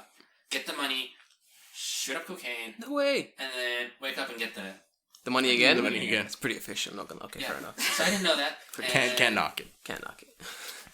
And so I think this is like 100% my fault, but I wore the college's sweater on and went to that. So the moment I stepped in, this dude comes up like, "You want to get killed? You're wearing that sweater." I'm like, "What the posh ass like dude coming in here like you Asian tourist?" I'm like, "I'm sorry. Here's my sweater." That is so funny. He got I mugged. hope you had no shirt underneath that I sweater. had It wasn't. And you were just walking shirtless. No, to be fair, Blend right in. You'd blend right in. If you're walking shirtless, like the minute I go into any hood that's like ghetto +2 or more, I'm like, time to get shirtless, because then they know I'm one of them. Like, look at that man with the shirt. Wait, he took his shirt off. He's one of us. One of us. One of us. Helps that I'm black. As long as I don't say anything, as long as I don't speak, I'm pretty safe. I'm kind of too well spoken to be like, especially in America. I'm British. I'm well spoken. As long as I'm really quiet and I look really intimidating, they'll be like, "This man's one of us. He can continue." But if I'm like, "Thank you, good sir," it's like, "Whoa, nice try, nice try, red coat." Classic. Alright, I'm jumping back to Lisandra. Okay, This podcast is just going back and forth. as it's going to, it's great. It's way more fun. You had questions. You said we completely Did I have questions? I think you about the one about languages in Canada. Oh yeah, we did. Oh. Actually. What's the difference between Edmonton and Devil? Well, okay. Montreal? Here would be my perspective. Go on. Edmonton's where you go to get murdered, Genki about to start and racing. Montreal is where you go if you want to actually go to a nice city. And you're from The bad one. that's why we get along. Are you from the good one? I've never been to Edmonton, so I don't know. Should she visit Edmonton? You ain't miss much. Did I? How much do you like a giant mall? They have a giant mall. We discussed this before. It's huge. Oh no, I know that mall. Yeah. Genki, have you seen this mall? Edmonton Mall. No, I don't. It's like Mall of America. Oh, It is You amazing. look like you're There missing, like you look like you want to go. Genki, let's go. It has a roller coaster. Genki, indoors. Did I ever show you that roller coaster? You did, yes. Genki, it was a roller coaster, a water slide, there's like a tank they bring out sometimes for like Canada So Patriots Day. I I think They used assume. to have dolphins. Fucking dolphins! Where'd they get them? They have sea lions now, but whatever. Sounds like cuter. What the? I bet Joe Exotic must have done a show there. You must have done a fucking show there, dude. I swear to God. See, in Japan, we don't have any weird overzealous malls. Hey, look at this, dude. It's in the mall. It's got 3 loops, Genki. I mean, there's a Ferris wheel in the mall, right? Wait, It's that's... outdoors, though. We're not going. Don't. Look at that water park. So nice. Oh, what? That's in the mall, Genki. There's a water I park. just want to say in the mall. Alberta is probably the only place in Canada where you have all the space to build that shit. That's true. Oh, That's the only reason why it's we there discussed and not in Vancouver or Toronto. Mm-hmm. Like, Japan doesn't have this shit because basically there's no space in Japan. Like, at all. Like I said, cut a mountain in half. You got space, right there. Honestly, yeah, we should cut them out in half, honestly. Just Bring out the giant Just saw. Just go to Mount Fuji, cut the top off a little bit. just a little bit as well, be perfect. Oh, Neo no. Tokyo, right on the middle. Done. Sick. Genki, you're Japanese. How do you feel about us cutting the top of Mount Fuji to build a water park? I think How long would that slide prefecture be? people of Yamanashi I and was gonna Shizuoka. say, Yamanashi is not gonna let you. No, but listen, okay. They'll make human shields even if you had a huge Okay, chainsaw how to roll about yourself. we... What if they have cannons? What if we just hollow out, like we take a big spoon and we just hollow out like the top of Mount, like an egg. We just hollow it out, then we put like a Like a poached egg. yeah, like a poached egg. We hollow that shit out, and then we put like a theme park inside of it, with a nice little water slide going all the way down Fuji. It'll be sick. Sure, yeah. I mean, Until that shit erupts, we will die. Wow, you know, that's the risk you're gonna How long will it take you take. to slide from the top to the base of the mountain? You think? Like 5-6. It's a quick slide. It's gonna be like 5-6 minutes max. The 5-6 minutes. the You mission think is- like 10 minutes. the mission is climbing the stairs to get back to the top of the slide. That's gonna Oh fucking no, we're putting suck. on those cable cars. Oh, When they have ski resorts. Yeah. We gotta get cable Going car. up and down. You'd be so no, cold. all you need to just preserve is that you can always get that backdrop of Mount Fuji whenever you're near Tokyo or Shizuoka Yeah. or you know. So let's just, instead of the top, we'll cut it in half, and then we'll use like No, off the backside. Yeah. Which half you cut is gonna cause a war? Like is it the Yamanashi Oh. side or is it the Shizuoka side? Easy. You solve this how all problems are solved in Japan. Janken. Just Yamanashi and Shizuoka Janken. Janken. We get You have the prefectural minister. Minister is like, Okay. bring your strongest Janken players. We'll have an epic prefectural Janken. The Best of loser, 5. Best of 5. The loser loses their You fucking know side they're of gonna Mount have Fuji. like a 3-month bracket ahead of that one game. I would be so Sourcing the best Jenkin players. in I that would be prefecture. so invested in watching this. Could you imagine how good it would be? The loser loses half of fucking Mount Fuji. Be sick, dude. Whoever wins, I win. It's fucking. They should have like the halftime show where Yamanashi and Shizuoka Yurukiaras play Janken, but they can't because their hands are all just like one solid thing, so they're always just throwing rock every single time. Good. Constantly. right. Dude, I would kill for that. We need more. I think, like, Japan has really been slacking in weird sporting events. I feel like this is where Abe-san, what do we call him? Preacher Abe? Friggin'. Oh, mail, right on time. His mail is terrifying every fucking time. I think Preacher Abe are glorious. Oh, Abe's a southern preacher. Did you know, Genki? I don't know. He Does doesn't know. he sing to gospels? And No, he does. Like, Do you remember Well, I mean, after what we discussed today, he might. He might be, yeah. He'll be- We had this weird like take where Abe was like a southern preacher. What? How did it go again? It was really stupid. It was like, Can I get a bonsai? "Can I get a bonsai?" Oh, and Abe came and he said, "Listen, there will be 100,000 yen for every man, woman, and child in the Abe mask. Maybe it'll come. Maybe it won't come. Depends how you believe. Can I get a bonsai? Bonsai. Whoo." To me, that sounds more like a televangelist thing. Yo, Yeah, maybe that's what dude, it is. tell that he's televangelist Abe. If you preach, we can also have an army. We need to pray the SDF away. Get that army. Can I get a bonsai? Bonsai! Yeah. Woo! It's great. I really want to be a televangelist, but just to fuck around. Like, it'd be sick. Like, I want to, like, I just want to claim, like, I want it in Japan. I just want to claim things I can do. Like, man, is your rice not as oishii as it's meant to be? Whoo! Don't even speak those words to me. Is that miso soup a little bit too salty? I don't want to hear that right now. And then it's like, you gotta pray the salt away. That's what I want to do. You're fucking sick. Because when the older men at home, bonsai, whoo. Whoo, the word today. Minister Afro spoke about miso soup and rice again. It's the 4th week in a row. That's all he speaks about, but I know it resonates with me. Right on schedule every Thursday. Every fucking Thursday. Every first. Oh, I mean, let's be real here. It's not worse than what's on TV already. oh my god. Japanese. Half of it's cooking shows anyway, so you're right in there. I'm right in there, dude. It's gonna be sick. Genki, how do you think the people like Afro Preacher, Televangelist? I mean, yeah, with the right setting, I'm sure it'll like take off. Like today, because of like the divine power is more stronger in the Afro. It's like slightly bigger if you look hard enough. We could do that, dude. Oh, you need to get those people in the corner. Oh, do you guys want to be the people in the corner, little thing, just The like wipes? yeah, the fucking general wipes. And I'll be like, Wow, すげえ。Wow, 美味しそうな、美味しそうな. So you're showing a picture of the Bible. Wow, 美味しそうな, 美味しそう. I think that's just like a proof of how basic the Japanese majority is. It's like they just need someone to show how you should react to the footage. It's the easiest money those people have ever earned. I honestly wonder that, because they're on like every single show, and they literally, it's like a YouTube reaction video. Yeah. That is television here. They sit there and they watch someone make something and go, looks good. Man, looks great. It's worse though. If like a reaction video on YouTube, at least they try to say what's Right. wrong with what they think is wrong with whatever they're watching. These people aren't saying anything. They're just like, ooh. King, do you watch Japanese TV at all? Well, I have a few shows actually I really like. Ooh. There's Give me the reco. some of my friends works in the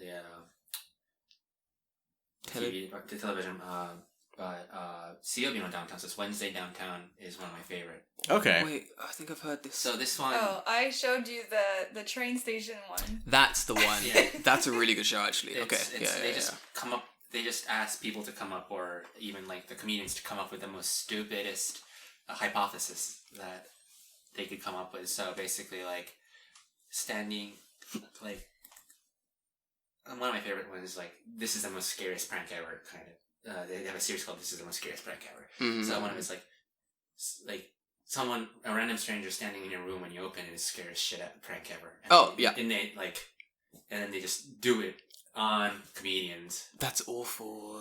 Or like when a random guy sitting behind your car, like in the backseat of your car, that unnoticed. That like when you get in. Yeah. I feel that's not a prank per se. That's a horror show. If this show wouldn't work in America because people would be shot.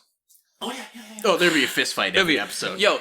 if I came into my house and a man is standing there, there's gonna be a fist fight. Like I've always told my friends, like, if you ever have a chance to be on Japanese TV and they're like, oh, we want to prank one of your friends. I mean, prank anyone you like, but don't prank me.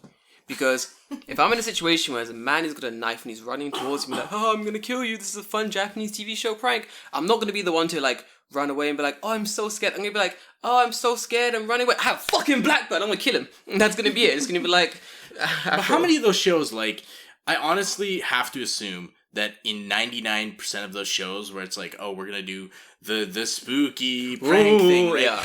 I have to assume that 90% of those people are prepped beforehand to be like, I think so, yeah. please act scared. Yeah. Well, Genki. And I don't honestly know if that's the case or not. I don't know. Like, I think the weird thing about Japanese comedians is that they basically have no like human rights in Japan. That's so fucking funny. So it's like so, in the contract, right? yeah, I mean, like, You're subject to being on this yeah. show to be pranked at any time, at any Yeah, time. like there's one comedian called Kuro-chan, right? That's fucking dumb, dude. Last week they did like a remote controlled Kuro-chan. So they asked the live audience to vote what they make him do on TV. So they made him make so all Japanese TV has it's like 4 colored buttons. Like, Yeah. polls. They actually made him do it. So like. Yeah, those ones. So Yeah. like they made him drink like nasty shit. They made him call like the first person in his phone book.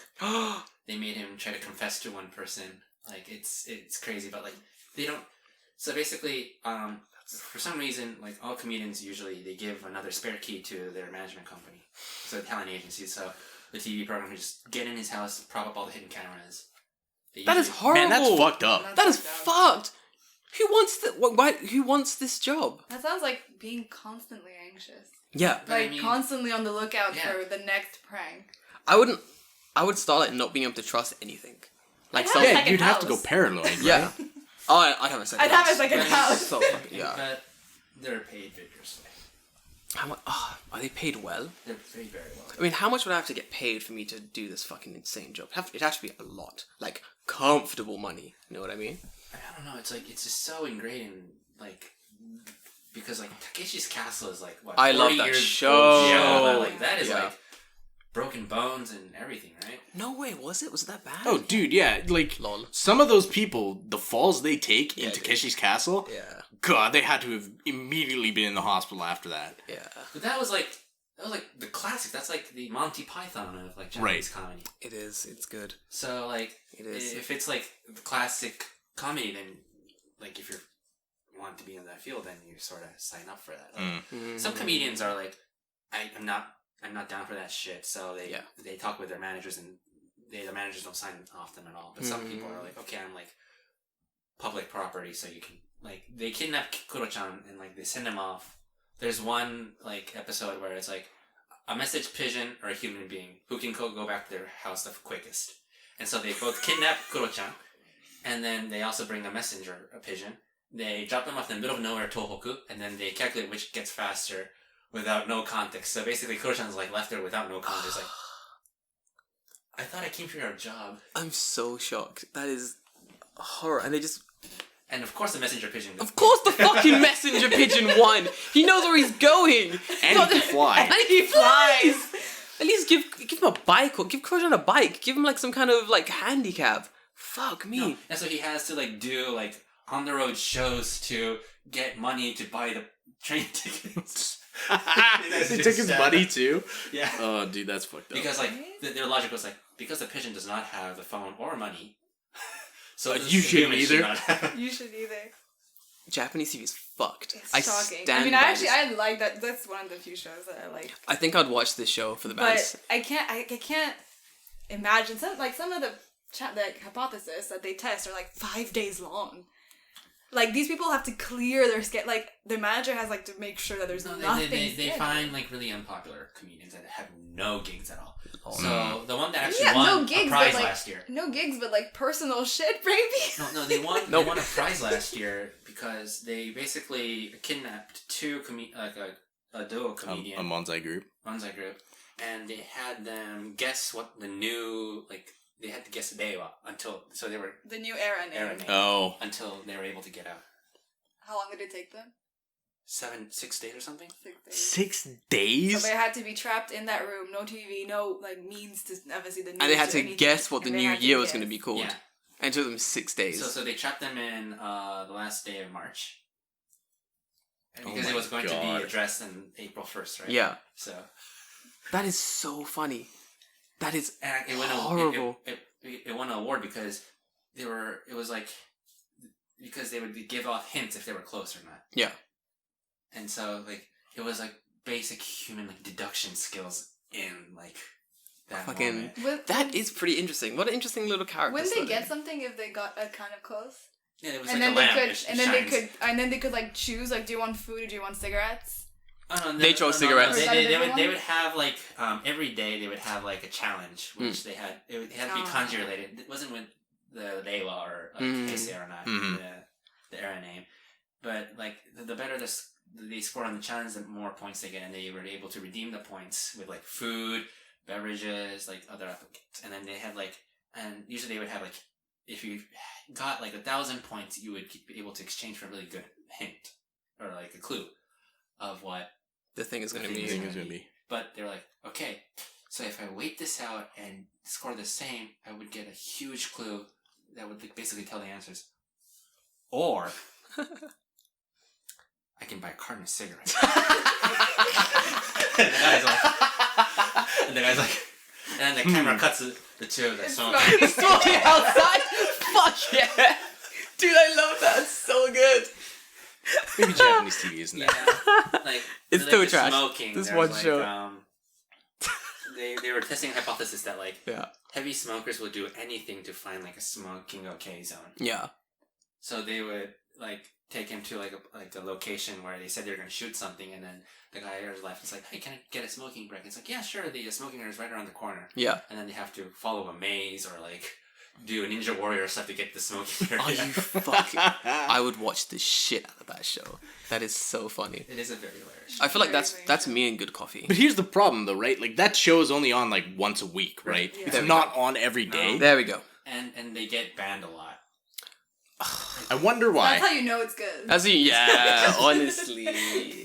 Trust the only good Japanese show to be fucking banned constantly. A lot of them are just reactions or like. Yeah, it's pretty Yeah. boring. I hate it when they just like gather YouTube clips and then make it into a show. You mean like America's Funniest Videos? It's not even that. It's like Ray William Johnson from, like, 2008. Yeah. Oh. It's exactly that. And then it's not like they don't even like put it in like a huge compilation and just watch and see and laugh with it. It's just like, look at this really cute animal. It's a dog and it's a cute animal. In Yeah, 3, yeah. 2, 1. Oh, it's a cute animal. But wait until it does something more cuter after the commercial. I'm like, Yeah, yeah, pretty much. And then half the screen is just like 10 AKB girls going like, oh, it's cute.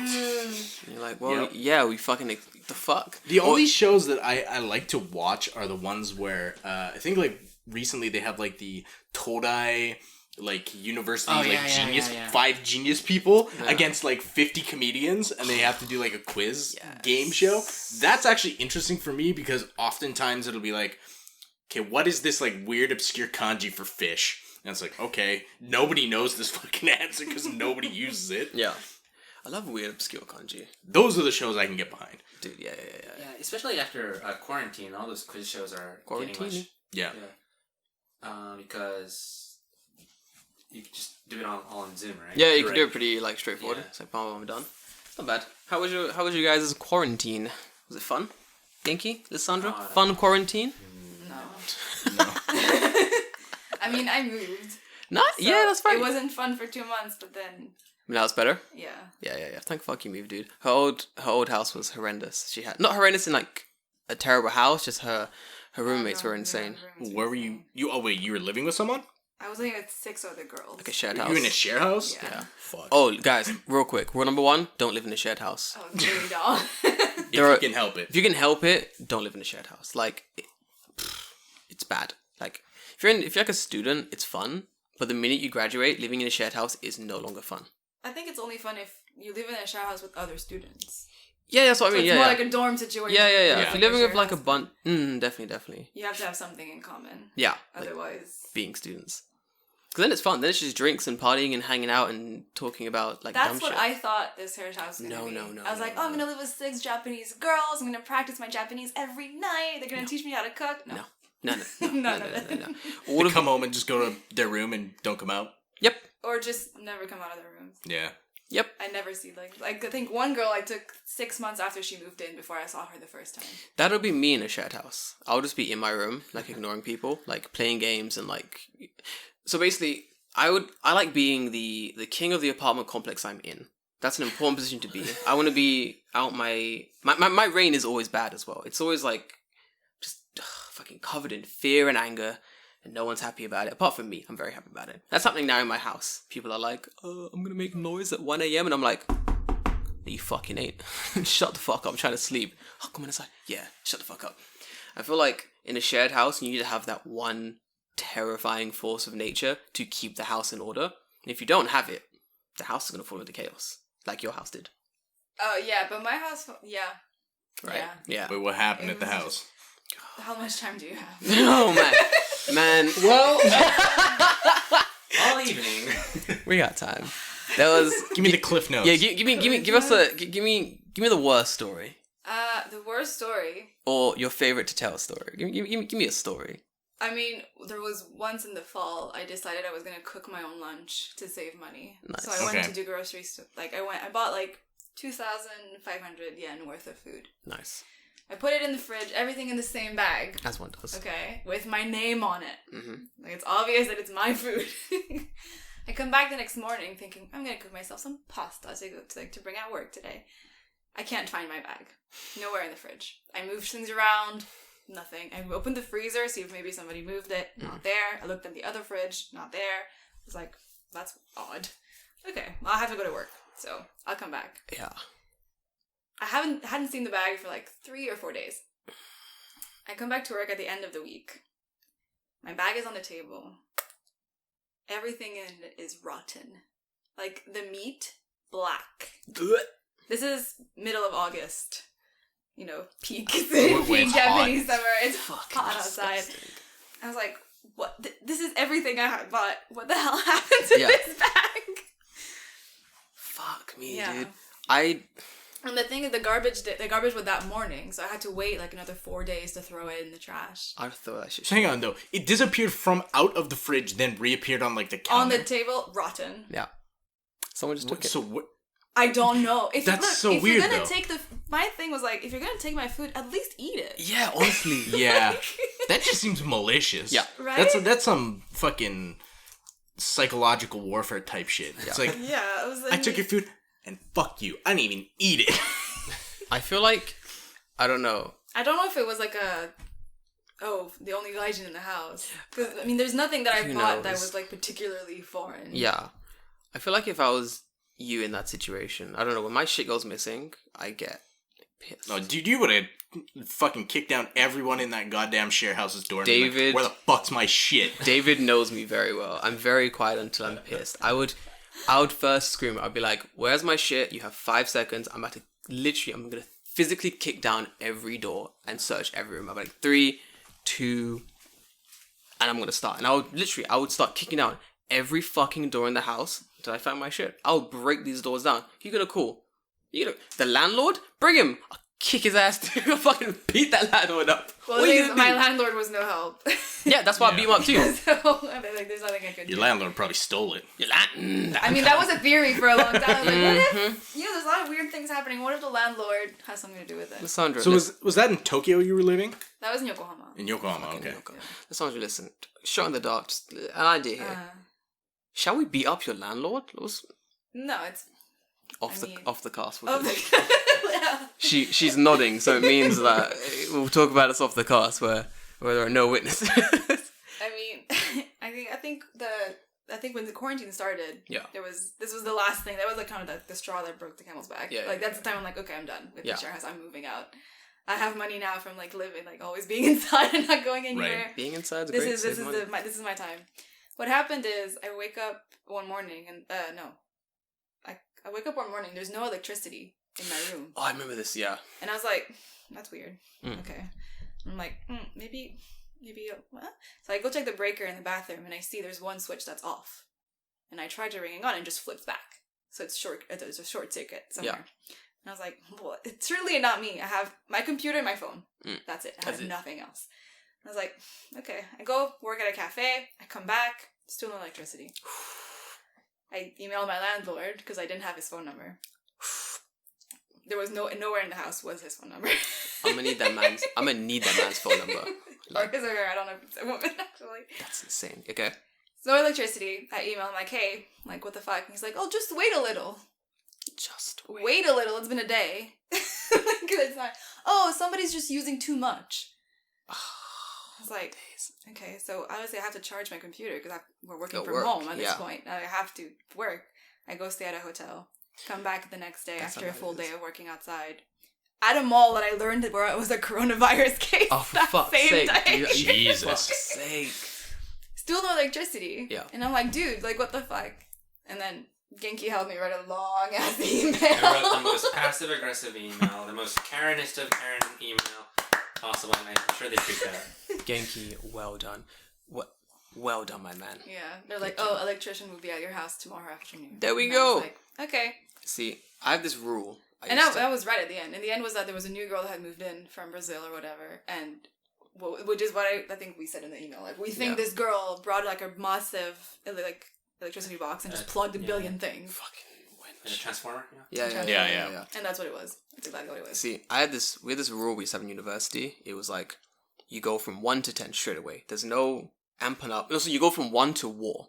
There's no, no, seriously, there was no like, oh, maybe first we'll do this and then perhaps this, and then, oh, if that fails, maybe I'll send an email, and then, no, we were like, you're at 0-1, someone fucks up, you go straight to fucking war. You go, oh man, for example, we'd be like, oh, the landlord's, the hot water isn't on, oh man, guess I'm gonna fucking take this to court then, bitch, you ready for this? Because I feel like you only have to go to war once. That's why we go from 0 to war. You only got to do it once, and they realize this is not the person to be fucking with. and they'll never fuck with you again. That's it. Because they're like, okay, if I fuck with this person, he's gonna take it way too far, way too quickly. I don't want to deal with that. Yeah, I think like if you have any like glimpse of just in your cause of going to war, you explode it to like a horizon. Like I like Genki a lot, David. I like Genki a lot. He knows, dude. So I've never had this problem with a landlord or anything. No, I've not in thinking about it. I've not in Japan. I had to think about that. I've not in Japan. Yeah, honestly. Yeah. In the UK, yeah. My university, yeah. I think Japan. Well, I mean, the thing is with this particular share house, like before this electricity thing happened, I was emailing the landlord every time there was a little thing. Yeah. Because I'm like, clearly nobody's doing anything. It's Yeah. like food was getting stolen, things of the bathroom were getting thrown out in the garden for days, and then found later. We found a hidden, somebody moved out and they left all of their trash on the balcony. That's hilarious. And then the cleaning people took that trash, left it in the genkan, the Dickhead. entrance. Dickhead. And nobody in my share house bothered I remember that, yeah. to pick up that trash and just put it where the trash was going to be picked up. The room that it was taken from, I'd open that door, put it right back in that room, bro. Like, the fuck? Come on. What else am I gonna do? I mean, That's insane. yeah. You lived in an insane house. Yeah. yeah. It's with insane people. Like, I could talk from actually the landlord's perspective because I work for a real estate design. Yeah, don't go defending him. No. I mean, to flip a property to be profitable for a shared house, especially in Japan, is very difficult. So Yeah. there's only two routes. Like the one Lisandra was living was basically like very cheap, but no like governance. Yeah. So it's a small profit, but you don't put in much work. So if you acquire a lot of properties and flip it. Oh, dude, small governance is fine. Not that I wanted to see the landlord all the time. I was just asking for basic human decency. Yeah, but that they won't even go through that. Oh, basic? Is this the Ritz? The fuck? like not walk into the shower room while I'm showering. La-dee-da! Privacy? Fuck! And the other route would be like a very highly maintained, highly targeted to a niche that wants to have that kind of like a educational or like a social kind of component to their life. That's like where my girlfriend lives. She lives in a share house. So it costs as much as a regular apartment, but you have a shared bathroom. But because people are willing to pay that extra for that shared common space or the shared living room or something, there's a better clientele that comes in. Yeah. And so usually like a firm would manage 2 or 3 at most. That's insane. And then they would host movie nights or everything like every once in a while, and then they would like do that. This is the problem. Like when I'm at home, I don't want to talk to people. I don't want to deal with other humans when I'm in my house. So like for me, living in a shared house is horrible. I don't want to be like, oh, Jordan, you gonna come watch this movie? No, I have a computer and a big TV and movies of my own. Why do I want to come downstairs and sit with you people? I don't understand. Like, for me, I've never understood the concept of a shared house. Like, I get it for... Basically, I just have, like, tons of friends and I just know that I can go out and hang with them whenever I want.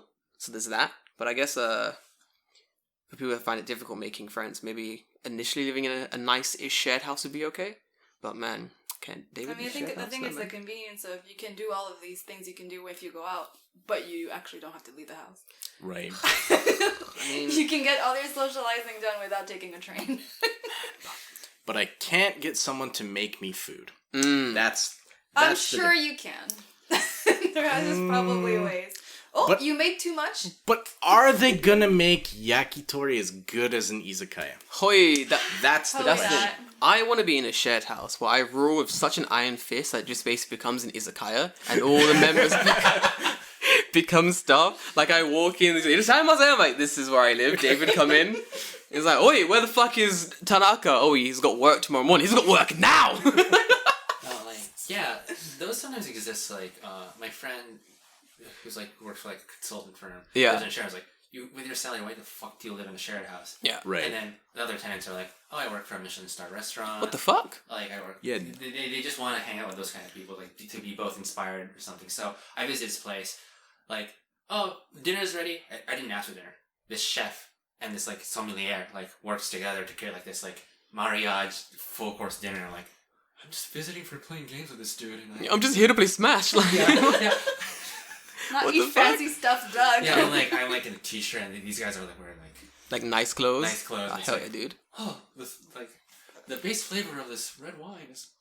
That's my kind of fucking house, dude. I'm down for that. Is this a Merlot? It is. Fantastic, exquisite, amazing. And Genki's just there like, is this real meat? This is correct. This isn't a boiled egg. Hold on a fucking minute. Yeah. God, The Genki, quarantine what the got fuck? better. Yeah. Even though it's not really quarantine anymore. Well, now it's not really quarantine. Now we're just sort of. What's Try happening? not to die. Yeah, Basically, try not to die. Abe has just opened the country. He's like, guys, 3, 2, 1, Hunger Games begin. Your immune system versus Corona. Who's the strongest player? I'm winning, I think. I'm doing pretty fucking well, I gotta say. No, it's crazy, right? Just the jump is too big. You can't. Yeah. Yep. It's pretty mad. See, whenever I feel bad about how Japan is handling coronavirus, or whenever I feel like, oh no, like, what if I die? I'm like, let me look to America right now. Oh yeah. Not 2 million people infected. Yeah, not to the riots per se, that's a different beast entirely, but I look towards the coronavirus count and I'm like, America's doing well. Good job, America. Fucking how's Canada doing? Y'all fucked? What, man, when coronavirus started, Canada locked down like pretty quick. They're like, nope, nobody in here. Yeah. Nice. And they were like recalling people like, oh, if you are foreign and you want to come home, we'll let you come home, but nobody else. Canada. So I think we're doing, but we have the luxury of having 500 kilometers of fucking space between the two people. Yeah, it's like it's a little bit hard to village. transfer corona from that distance. Yeah. Nice. And also it's really fucking cold. So Yeah, that probably doesn't help. yeah. Man, if I'm Corona and I'm trying to infect the world and I go to Canada, it's just fucking freezing. I'm like, man, I'll come back in the summer. This is kind of a lot, dude, honestly. Like, you can't really... Actually, Quebec is doing the worst, I think. Quebec? Yeah. Quebec. Come But on, that doesn't bros. surprise me because it's a popular like tourist thing. So like Yeah. before people were like, oh, like Corona's bad, like we need to lock down the country. How many people have gone in and out of Montreal? Yeah, Oh, it that's takes true. like 2 weeks Right? to Yeah, for to the symptoms to actually surface. So it's like Yeah. who fucking knows? I mean, my mom Same was with saying, Toronto too. Yeah. My mom was saying they were having like 1,000 cases a day just in Montreal. Jeez. A thou? Yeah. Case? A fucking day? That wouldn't surprise me. Man, that's insane. But they were also testing everybody. Oh, fair dues, yeah. So I was looking at the Montreal numbers and I'm like, there's no way that Tokyo. We have like has, 5. like 5. Man, Abe was How many people do you test? 5. Abe be on TV just like, so we tested a bunch of people and we have 20 cases. Everyone's like, oh, Abe, you're amazing. And how many people did you test, Abe? We tested 15. And there was 20 cases. We tested one guy 5 times. And he had corona all 5 times, so we have 20 cases. Abe, the math doesn't really make sense. That's all the time I have today. I've got to go and deliver all these. Gotta deliver all these Abe masks by hand. Just me, fucking delivering. 7 Japanese tax holders. Yeah. By doing it himself. Yeah, he's like, I'll do it. He's like, fuck it, I'll do it myself. He's like, I'm delivering all that.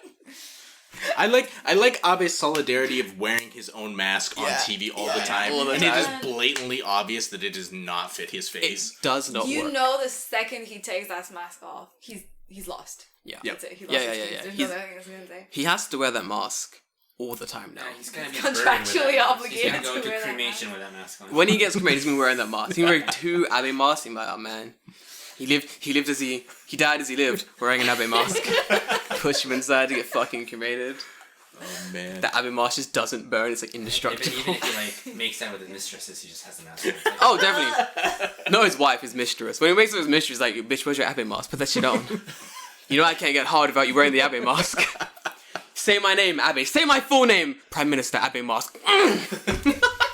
Yes! This doesn't wear condoms. This is Doesn't not wear a mask. condoms. It's just an Abe mask. It's a smaller Abe mask. and the balls are like holding The it. balls are fucking holding the straps of the tiny Abe mask. Oh man. Did you bring protection? Yes. Tiny Abe mask comes. Jeez. Oh, that was good. Oh no. It's reusable. You can wash it. I mean, that is the main selling feature. That's the base anyone is reusable. Oh fuck. Jesus Christ. Dude, do you want to do any questions? Questions? Do you have questions? I haven't checked. Well, maybe you should. Oh, fuck's sake. I have a question. You have a question? Single question. But actually, I have a question I want to ask Lisandra because as she is the first woman we've had on the podcast, I want to know about your experience as a woman in Japan because we talk shit about Japan, but what the fuck do we know? Yeah, we're both fucking cis white males apart from me. You're halfway there. I'm halfway there. In spirit, I'm there. Right. The police will think twice, but then they'll shoot me. There's just a little bit of hesitation before they pull the trigger. Freeze! Oh! Forgive me. Negro! Boom! Thank you. Yeah. I mean, I wonder what stereotypically people think of women's experience in Japan is. A lot of them are... But, I mean, the creepers that follow you off of the train, Yeah. absolutely have lived that.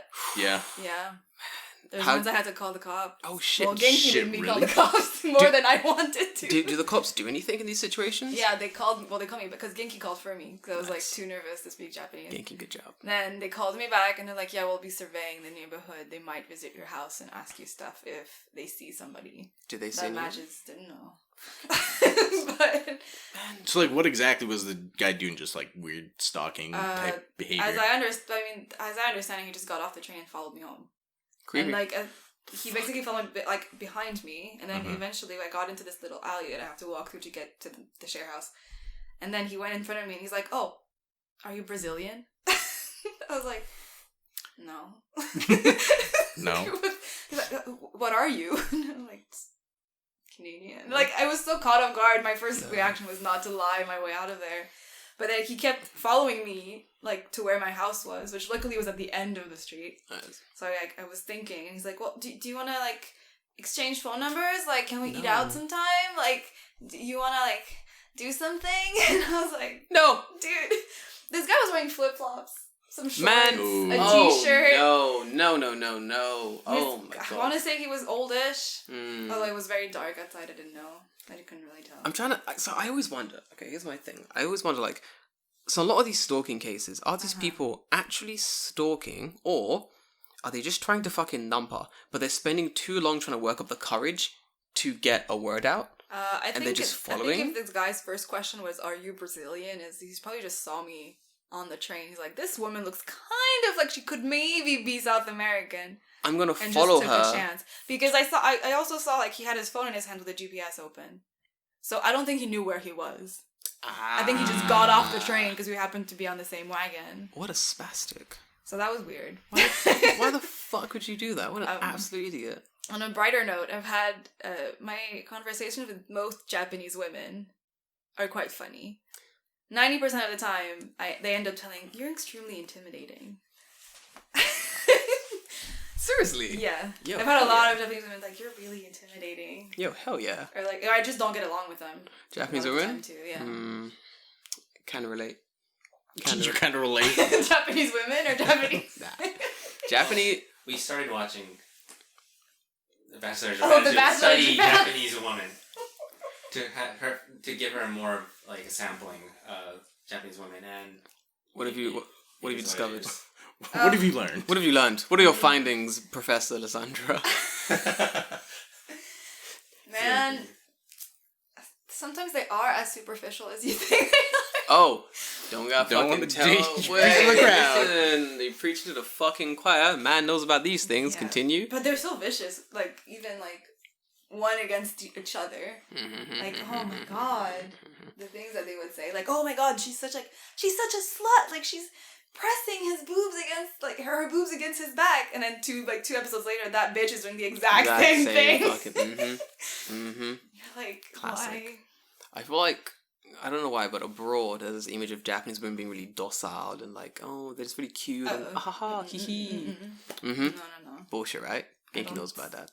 Bullshit, right? oh well, so this was when I moved back from North Carolina, right? Yeah.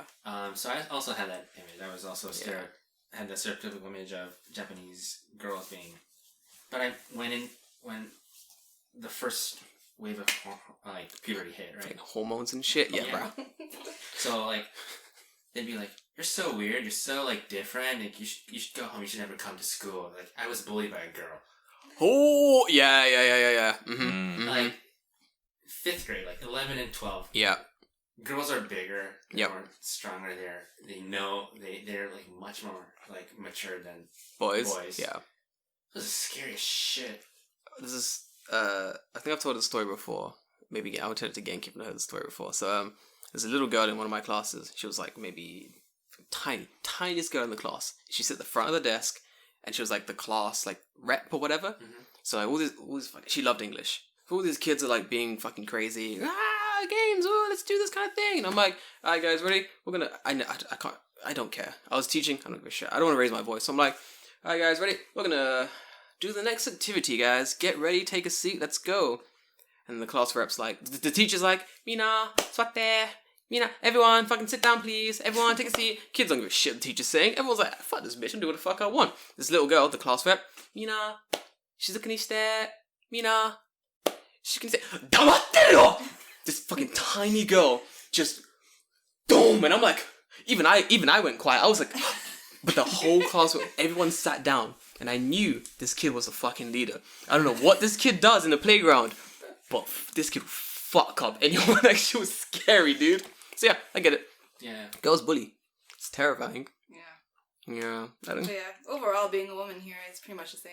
Samesies? Because I think Sucks. being a foreigner comes first. Yeah. Before like they actually like register your gender. Yeah. You're a foreigner before anything else. Oh, yeah. I feel like before race as well, you're a foreigner. It's like, oh, look at that foreigner. Oh, he's also black. It's like, Yeah. there is that. Exactly. Yeah. It kind of sucks. But what are you gonna do? Yeah. Do you guys have like your fair share of like Gaijin hunter stories? Tons. Genki. Tons. Oh my god, Genki. I think I have one, but I can't even confirm it. Tell me the story, Lisandra. as I the told you resident before, actually. scholar, I'm gonna fucking Spin us a yarn. Spin us a yarn, Lisandra. Light the fire, David. Okay, Genki, do you remember when I was giving English lessons to this Oh, guy yeah, that wanted me to meet him at Musashi Kosugi Station every Saturday or something? Oh, already. So I started like teaching like English lessons on the side when I was a student here. Yeah. Also, this is when I realized I wasn't good at teaching, so that helped to move that plan along. But so this guy was like, oh, to like add each other online, whatever, and I'm like, he seemed nice. Like I had met a couple of like salary men that wanted to learn English besides him, and they all seemed perfectly fine. Learn English. Yeah, I'm gonna learn English. Well, one of them actually brought all the textbooks. Oh shit! Okay, And he's like, "Are you serious?" He wanted to learn English. Okay, continue. So this guy, and then just met him and stuff, and then okay, kept talking. Went back to Canada, and I came back, and then he messaged me one day. He's like, "Are you back?" And I'm like, "Yeah. Do you want to still keep teaching me English?" And I was like, "Well, I don't know. Nah, son. like I can't every week. I was like, I don't have energy. I have a job now." Yeah.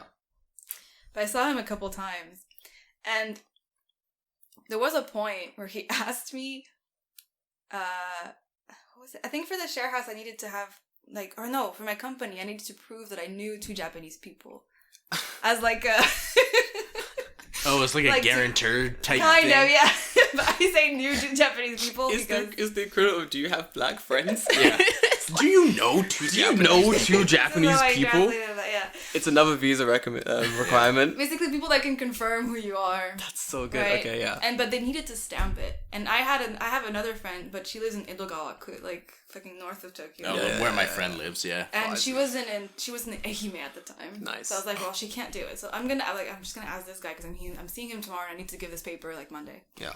So I asked this guy to do it, and then he's like, that's fine. He's like, can I just have like a proof of like that I stamped this? And I was like, yeah, take a picture, whatever. Shit. Yeah, whatever, dude. And he's like, no, but like, can you send me like a scan of your passport? What? And I was like, what? No. What? I was like, what? That went No. from 1 to fucking 100 real fucking fast. So when he said that, I was really suspicious, and he kept nagging me about it. Blocked. Right? So I'm like I just want... No, but the thing, he got to the point that it was for... he kept calling me instead of texting. To be like, can I get that scan of your passport? Yeah, or like, when are we seeing each other, like, the next time? Like, you just couldn't get a hint. Oh, of like, no. I hadn't replied to him in like a month, and he's like, you just couldn't get a hint. This man is creepy beyond. And so when that happened, I started looking into what he did before. Yeah. Which is, when I came home, when I came back to Japan, he gave me like a really expensive pen from like Tiffany's and things like that, which is a little strange. I didn't think much of it. But it was a little strange. And he's the one that gave me that little, what's it called? Like a little heater you put under your futon. I have no idea what that is, but continue. Okay, I still have it, just I don't know how to dispose of it. Because they're no Useful. But I've never used it. And he also gave me like an umbrella or something, and all of the items had a different girl's names, like written on a marker on it. Like they belonged to somebody else. Like before. different girls? Different girls on each thing. His victims, his victims, his victims, his victims. He's killed. Yeah. I was going at first with the passport. I was like, he's an undercover cop. 100%. Yeah. Now I just think he's a serial killer. Yeah. He needed the passport for his wall. So I think one of the girls had his last name, so it could have been his wife. He told me he had a daughter. Could have been a daughter. I don't know. So creepy. That That is is weird. so creepy. You gotta be careful of those. There's a few fucking like I feel like He eventually took a hen. I haven't did heard he? of him in Fuck. months. I feel like creepy people in like there are certain creepy people in Japan that just go like above and beyond anything I've seen before like in the UK. Like I mean like I'm talking stalking, talking like messing you at all times of the day and night, like finding out who your friends are and like oh man. Yeah. Harassing your friends. Harassing your friends, man. I had some weird people harassing my friends. It's fucking strange. I mean, this dude would like tell me every time we met, like we met, like he was like, oh yeah, I talked to you while you were in Canada to my parents in whatever prefecture he's from. Why? Like I don't know why. It was very very weird. What like the in fuck? retrospect, it was very weird. What the actual fuck? But no, you don't understand. My parents know of your existence. We have to marry. We don't have a That's choice. exactly what he said. Fucking The weirdo. thing is that he never alluded to any of that. He's like never like we would always meet in plain day at a very busy cafe. Yeah. Like there was nothing creepy about the location itself. I feel like it's not the location per se. It's like what he's saying and doing at the location itself. Yeah, dude. I don't Genki know. is fucking Genki's shocked. like, fuck, how come I didn't Genki's know like- this he's like- until right now? Yeah. Oh, Genki didn't know? I didn't know how creepy he was. She told me he was creepy, but Yeah. It's That's why creepy, dude. I mean, I didn't want to. wow. I didn't want to worry you. Terrify Genki about Wow. Yeah. the... Genki's like, yeah, these are normal. As a man who's had many a stalker in his life, this is That's normal. pretty tame. It's Yeah. not fucking normal, dude. I had a stalker one time at university. I had to hide in a bush for her to... Because she's trying to find out where I lived, so I had to hide in the bush. So I was she... gonna say, were you stalking in this Nah, situation that you're hiding in a bush? If I was stalking, I would fucking splinter cell that shit. You didn't even know what's happening, dude. It'd be sick. It'd be so cool. But This no, reminds me of Jay and that other chick. man, wait. the one with the jacket. Do you remember that? That chick was nuts. Some crazy chick stole our friend's jacket and wouldn't give it back to him. Like, they went on like 1 or 2 dates, and then she was like, "We're getting married." So they went on like a second date, right? And it was cold. So Jay, being the Gentleman. UK gentleman that he was, he's Scholar. like, here, you can borrow my coat or whatever, right? Don't freeze, And she you know took what I mean? that as, oh, we getting married tomorrow. Oh, we fucking married Tomorrow. now. This is a UK fucking proposal. Is there a ring in this pot? Nah, it's just dirt. But still, we get married, bitch. That was it. Bills he hasn't paid. Unpaid. Yo, if I give a jacket to a girl, it's gonna be full of unpaid bills. She's like, Your responsibility now. what do I do with these bills? No takesy backsies. You better pay these, bitch. that's how I do romance.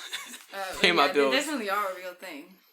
Yeah, there's tons of stalkers, so you gotta be careful of it. I think for both like guys and girls. So I feel like male gaijin hunters. I got the sentence out. Good job, Jordan. Male gaijin hunters are a bit more creepy, I would say, with the way they approach. I feel like the women are a bit more tactful with how they sort of entrapped people into dating. It's pretty interesting. Like, it's a completely different situation. Like, they'll be like, it won't be like, man, I love foreigners, let's fucking date. Or be like, wow, you're great. I never saw myself dating a foreigner before. But you're different. And then you'd be like, She's well, making you think it's your idea. Right. Yeah. And then you'd be like, where was your ex-boyfriend from? Well, he was from France. But that's neither here nor there. Boyfriend before that, well, he was from Uruguay. But you know what I'm saying? It's just, no, you're different. You're just different. You know what I mean? Just different. Like, it's always just like that. Yeah. Gotta be. Genki's panicking. Genki's like, is this my country? Well, Say you just in learned undergrad, something actually, new I about helped Japan. out this like international lawyer who he was also a victim of child abduction. Oh, fucking hell. So what like a lot of Japanese women would like have that like Hollywood image of like America, right? Mm. Big Oh, house, yeah. 10 cars, Yeah. Hollywood. So like they marry an American or someone else, and how the divorce laws works in Japan is that whoever took the kid has custody. I know about this. And usually the Japanese court favors a woman. Yep. No matter what. What do you mean by whoever took the kid? Whoever has the kid in possession. Yeah, so like it's like a game. It's like a so one night you come as the husband, you come home from work and you see like a divorce paper on your desk, and then your kid's nowhere. Yeah, they moved out all the stuff. Then of course most of the time it's women. The Yeah. dad is never home. it's a game of hot potato. You know what I mean? You're throwing the child back and forth, and the time stops. Oh, dude, I actually have a story about this. Oh, a man needs to know. When my cousin, because he also lived in Japan for like about 7 years, he worked this is before like a lot of the big English companies were around going to like public school, so it was all Eikaiwa stuff back then. So he worked in an Eikaiwa with a German dude, and this German dude kind of seemed like a little bit off, like he's a little bit weird or whatever, right? Classic. But he'd been living here for like 10 years, 15 years, something. Like he'd been here a long time. He had a wife and a kid. And then just one day, German dude's not there. Just doesn't show up to work. And it's like, what happened to German dude? Then his wife shows up and is like, hey, do you know where fucking, I don't know, whatever his name was. German dude is? Yeah. Do you know where German guy is? And everyone's like, nope, no idea. They haven't seen him. He didn't come into work. Turns out, German guy had been feeding his cocaine addiction by buying cocaine off the Yakuza, who then in turn threatened to break his kneecaps. So what he ended up doing was taking his child and getting on a plane and just going back to fucking Germany. Oh my god. So the reason that she came to the Eikaiwa was because the Yakuza had showed up at her house and been like, where the fuck's our money for all the drugs that your husband was using? And she's like, what are you talking about? Jesus Christ. In the middle of laundry. What? She's folding shit like, bitch, I'm a housewife. I'm trying to fold shit. Are you fucking serious? Yes. Wow. Fucking nuts. This man can never come back to Japan. But yeah, he took his kid, gone. I mean, yeah, it makes sense. That's a good... Yeah, it makes sense. I mean, at least tell your wife. I mean, fucking hell, your wife's not part At of the least take Yakuza. your wife. I know, fucking hell. Like, just be like, hey. I'm gonna assume that he didn't like his wife too much after Well, he had to run away to cocaine, so. Yeah. Thus the cocaine. Yeah. It all makes sense. It all adds up in the end, my man. It all adds up in the end. Yeah, there are a lot of stories like this, actually. Yeah, People... so it's called child abduction in the West, right? Yeah. It's called child abduction in the West, but in Japan that's like normal, so... Fucking madness. There's like a lot of like people with that, and this guy was representing like hundreds of like Americans on their behalf because he was also a victim. Like one day, like the lock of his house was changed. Like this guy's like a really famous like lawyer in Japan, like international lawyer. Cool. Like he was like classmates with Obama or something. Wow. Off record, can you give me his contact so we can interview him? Yo, Truzy's there. This sounds cool. Little interview. Alright, continue. And then like cops show up. And then just deport him. What? Because he was on like a spousal visa. She already filed like divorce by actually like faking his sign. So it's hanko, right? In Japan, you don't. Yeah. You just fucking hanko and you're done. Yeah. Yeah. So it's a stamp. You just and usually you share a stamp. Oh man, that's fucking insane. That story is the exact problem I have with the stamps. Yeah. and then like. The wife and the kids, she takes the wife and the kids to somewhere like in the middle of nowhere, Tokyo, or Japan, where they came from. He doesn't know how to get there. He gets deported right there on the spot. Wow, what the fuck? With a Harvard degree, so like, this guy, like, it's... That is insane. Wow. I mean, you've basically set up a supervillain's backstory. Japan, stop it. Like, this man is gonna go insane, become a supervillain, just wreck Japan. Yeah, so he comes back, and then I think he, like... And then after a few years after that, Japan signed a Hague Treaty, right? Yeah. So then that's like considered child abduction now. It's so adoption, it's much easier. That is insane. That's insane. Fuck. But see, like, it's usually the other way around. They don't live in Japan. They usually live in the in States. America, and they come back. Yeah, they come back because like they thought that they were gonna be like housewife, like play golf. Man, and, like, I have told cars all the way.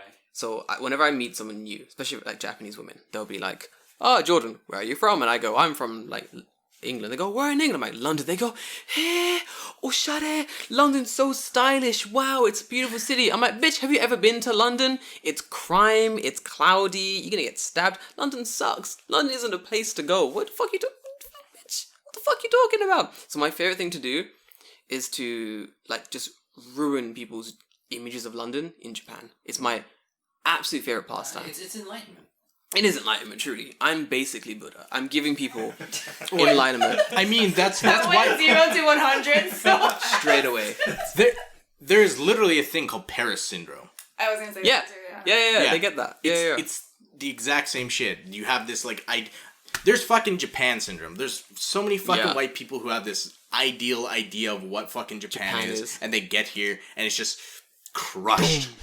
Love it. In like a week. If ever you want to come to Japan and it's your first time and you're asking Jordan via Instagram, "Hi, what do I do when I get to Japan?"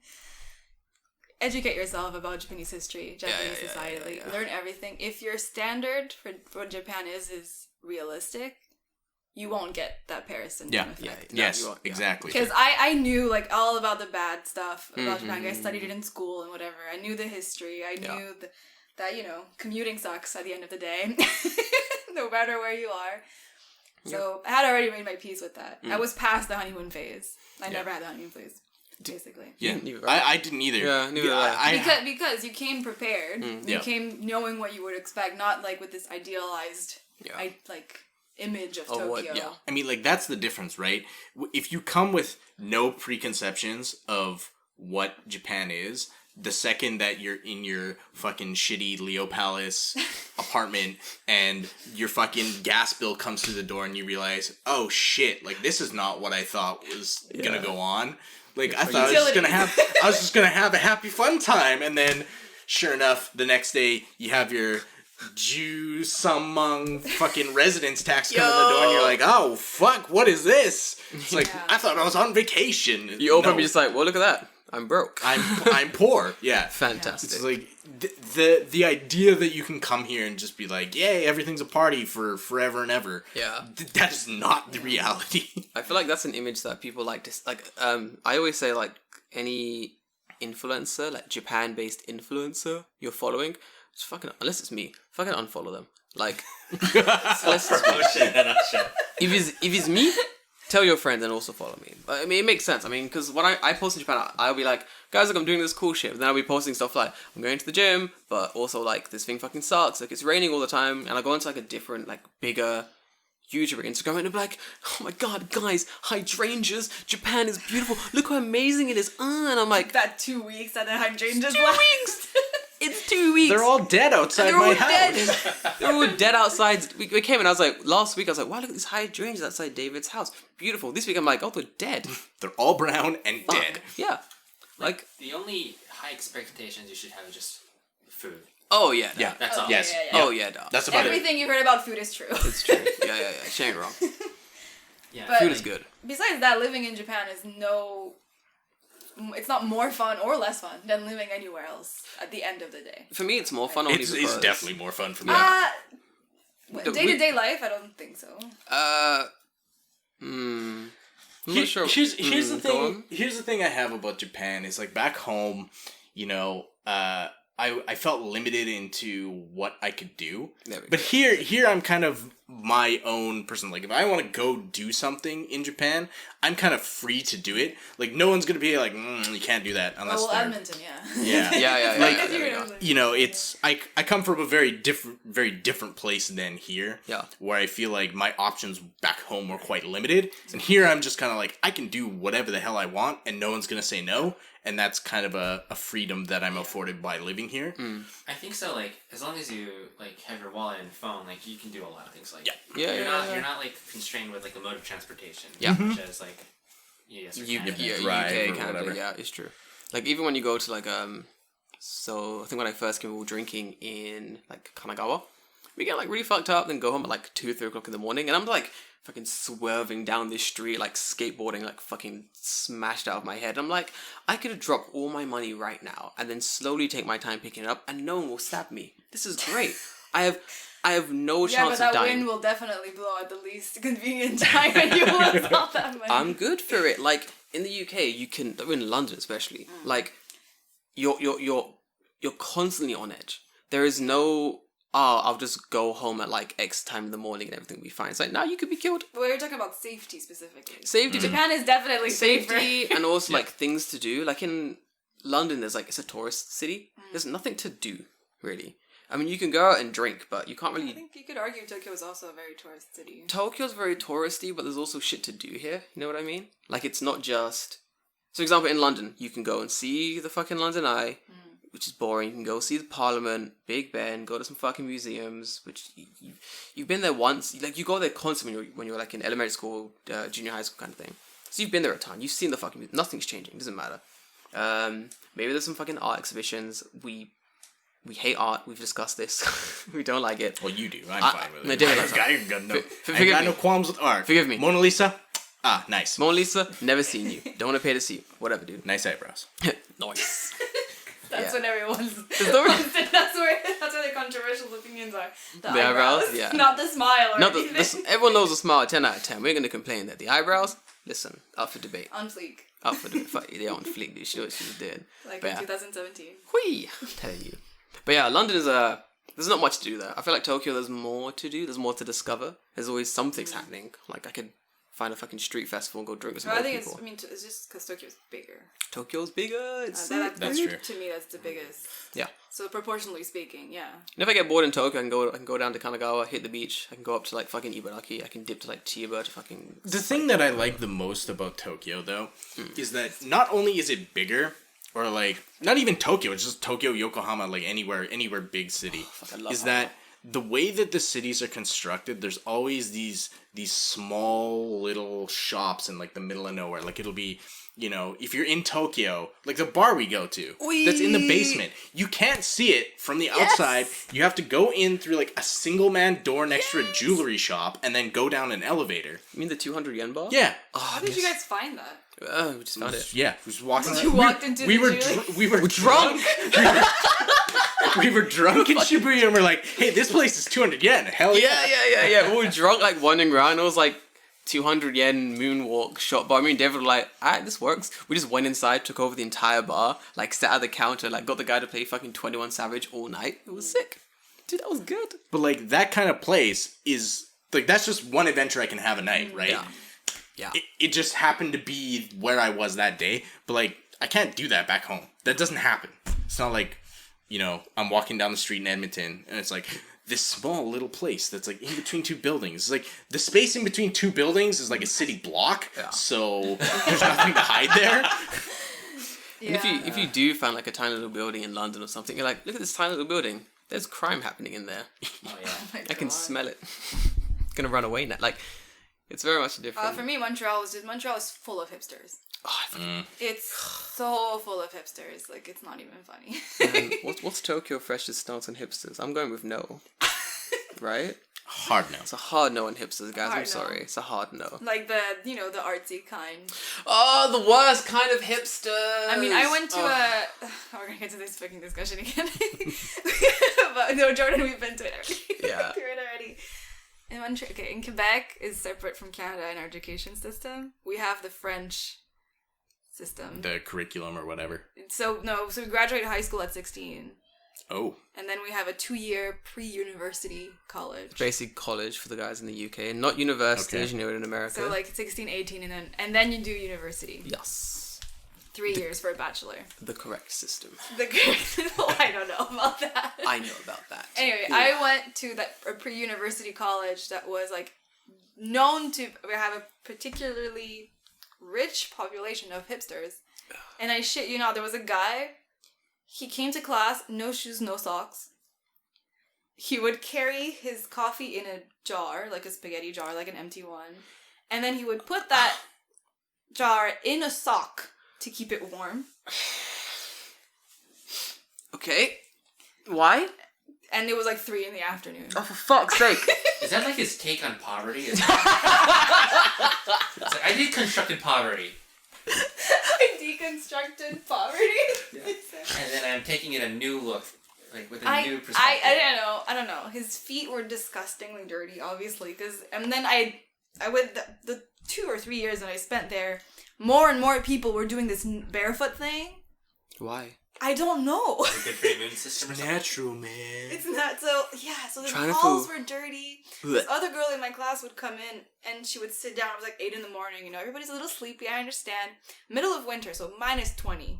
At least, okay? I'm sorry. At least. At least. At least.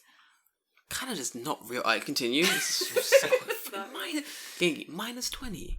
Look, Come on. I mean, I was in a place colder than that. You guys are fucking weird. Alright, Lisandra, continue. I'm done with this shit. Okay, Minus 20. winter, this bitch comes in, it's 8 in the morning, she sits next to me, she reeks. Ugh. Like, she's like given up the deodorant Hygiene, bang yeah. one. Oh, for Yeah, like fuck's she's given sake. that up. She Yeah. read something about aluminum or whatever the fuck, and then she's like, I'm not wearing deodorant anymore. Additives. Yeah, exactly, I don't know. Can't have anything with additives. Then she sits down, she takes off her coat, she's wearing a spaghetti bra, like a spaghetti tank top. Mm-hmm. Again, it's What, is minus 20. He's minus 20. What's this spaghetti? Like this. Oh, I thought like it's not like there's like spaghetti. Okay. Genki thought it was made out of spaghetti. It's like, bitch made her own tank top out of fucking spaghetti. It's like kindergarten. It's her take on arts and poverty. crafts. That's my take on fast food. Spaghetti So cooks she, in so 3 she took off her minutes. coat, she's like that, and then like, she puts her coat covered in snow on the back of her chair, opens her backpack, pulls out a like queen-size blanket, wraps it around herself, and just gets settled for class. What the fuck? I hate this woman. I've never met this woman. I don't know what she... I hate this I woman. mean, like, the worst I've ever seen, Like- and I went to 2 different universities. The worst I ever saw was, like, someone came to school in, like, pajama pants, and it's like, okay, Oh, whatever. that's kind of That's fucking acceptable. normal, right? Yeah. I Especially used- like final season or so, like Yeah. mid-semester, that's perfectly fine. I used But to... like, When I was on campus, I'd walk to school in, like... What's it called? I'd have, like, pajamas, basically. I'd go to my lecture with a cup of coffee. Because I was based, like, 2 seconds from the lecture theatre. I'd just sit there with a cup, just, like... And it caught on, and everyone just started wearing pajamas to that lecture. Because it was, like, 9 a.m. lecture. I ain't waking up for that. I ain't putting 9 clothes a.m. on. is not that early. Listen. Did I say Japanese at 6? Yeah. In the morning? Dude, motherfucker, I couldn't even speak English at 6. We had this whole thing where, like, you can't speak language in the morning. It's so difficult. Language is so hard when I'm sleeping. And then immediately after that, It is. immediately after the Japanese class, I went to Chinatown for like 3 hours, and all I hear is Cantonese. Why'd you do this, David? Chinese food was banging. I fair news. Yokohama? No, back in Canada. In Canada. David is notorious known for having tons of Chinese friends. Yes, I have a lot of Chinese friends. He does Literally everyone I knew in university was Chinese. and he sings like Chinese karaoke and all sorts. It's fucking dank. Dude, what do you expect? If I go to karaoke, they ain't singing English, they're singing Chinese. So you better learn some fucking Chinese songs, or you ain't singing a karaoke. I remember like it's a really dumb story when I was it's supposed to be my second term being in Japan. You know, after during international student stuff. So you know, after a while being in Japan, you feel like my Japanese has got fucking sick. Like I'm ready for this shit. Let's go karaoke. There's one Japanese song I wanted to sing. I was like, I'm singing this song. I've listened to it 1,000 times. I know how to sing this song. So we put the song on and it starts and I'm like, my Japanese isn't that good. I can't sing a line of this song. So I'm like, who put this song? This wasn't me. This wasn't my song. Skip. Who put this fucking? It wasn't me. I thought I was next, and I'm dying. I'm like, I thought my Japanese was really fucking good. Fuck, I can't sing for shit. Like, dude, it was awful. You know how you always have those level checks where like, Yeah, it tells you. yeah, like a random barrier will just out of nowhere, and you're like, Yeah, but usually like that same day, like a couple hours later, I get another check that's saying my Japanese isn't as good as I think it is. So self-esteem goes up and then pikes down again. oh yeah, that's like the ultimate like. Like I natural write a balancer. kanji and I forget a bar, and then Genki tells me in front of the other person. Like you write a kanji. Dude, I had that when we went to fucking Hanbei. Yes. Oh my god. Man. What kanji? You forgot how to read like a really. No, okay. So we're in an izakaya, right? Yeah. So I'm looking at the menu. What's at an izakaya? You have gyoza, right? At an izakaya. So I'm reading the menu. I'm looking at the menu. We've had a couple drinks by then. I'm like, oh, can we have gyoza? And then the lady looks at it and she goes, "That's eggs." Yeah. And I'm like, you are correct. Because even I looked at this question, I was like, I see how this could be gyoza, but I also can see how it's definitely saying Definitely eggs. eggs. How drunk is David right now? Like, what the fuck? I had at least 3 drinks by then. Dude, we were ready. It was sick. Man, yeah. I miss drinking in Tokyo. Let's go for drinks. Fucking down for this. Well, any questions this week? Yeah, let's do questions here. Sorry, bro. So. No. We just this is normal. You know what? It's a guest episode. We go long. Yeah. He didn't want to listen to a single episode before coming on here. Oh, don't. So this is he better. just like... Save yourself. Yeah. I said I'll do my homework, but I'm a professional procrastinator. So. Dude, they're really... I'll send you the best of the episodes we have. Some of our favorite ones. You gotta listen to... All the guest episodes are really fucking good. And then, like, just hit the... So... Mail time? Mail time. Mail time.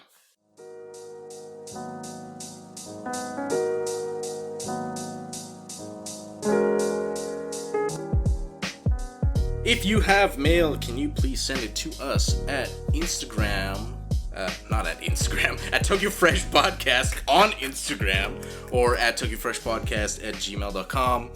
Also on Twitter at Tokyo Fresh Pod. Jordan, questions? You still looking? I don't think I have any. All my questions are now gym related this week because I've been posting a lot of gym stuff. Okay, fair enough. So I do have a question for Lisandra though, because I put up stuff. Yeah. So this question is from Chewbox on Instagram. Their question is: does your work as an editorial assistant entail travel? Yes. Yes. Yes. Yes. Yes. I don't know how many press trips I've been on. Tons. I feel. I think less than a month after I was officially hired, they sent me to like, what was it? Arita, somewhere in Kyushu. Arita. Yeah. Yo, I was in... For like 2-3 days. I was But in yes. Shikoku before I was even hired. Like, they sent me all the way down Well, they there. hired you especially to travel. That's very different. Yeah, that's what I do. But yeah, it does involve travel. If it's not traveling outside of Tokyo, it's just going to events in Tokyo, like press conferences. There was one day where I did 3 different events in the same day. I was doing like Nakano, Shibuya, and then Ginza. What a fucking... I was running that entire day. I've never sweated more. What a gauntlet. Fuck that. Yeah. It's fun though, right? It's very, very, very fun. I honestly, if it wasn't that I was traveling for work, I don't think I would find the energy to travel outside of work. I get that.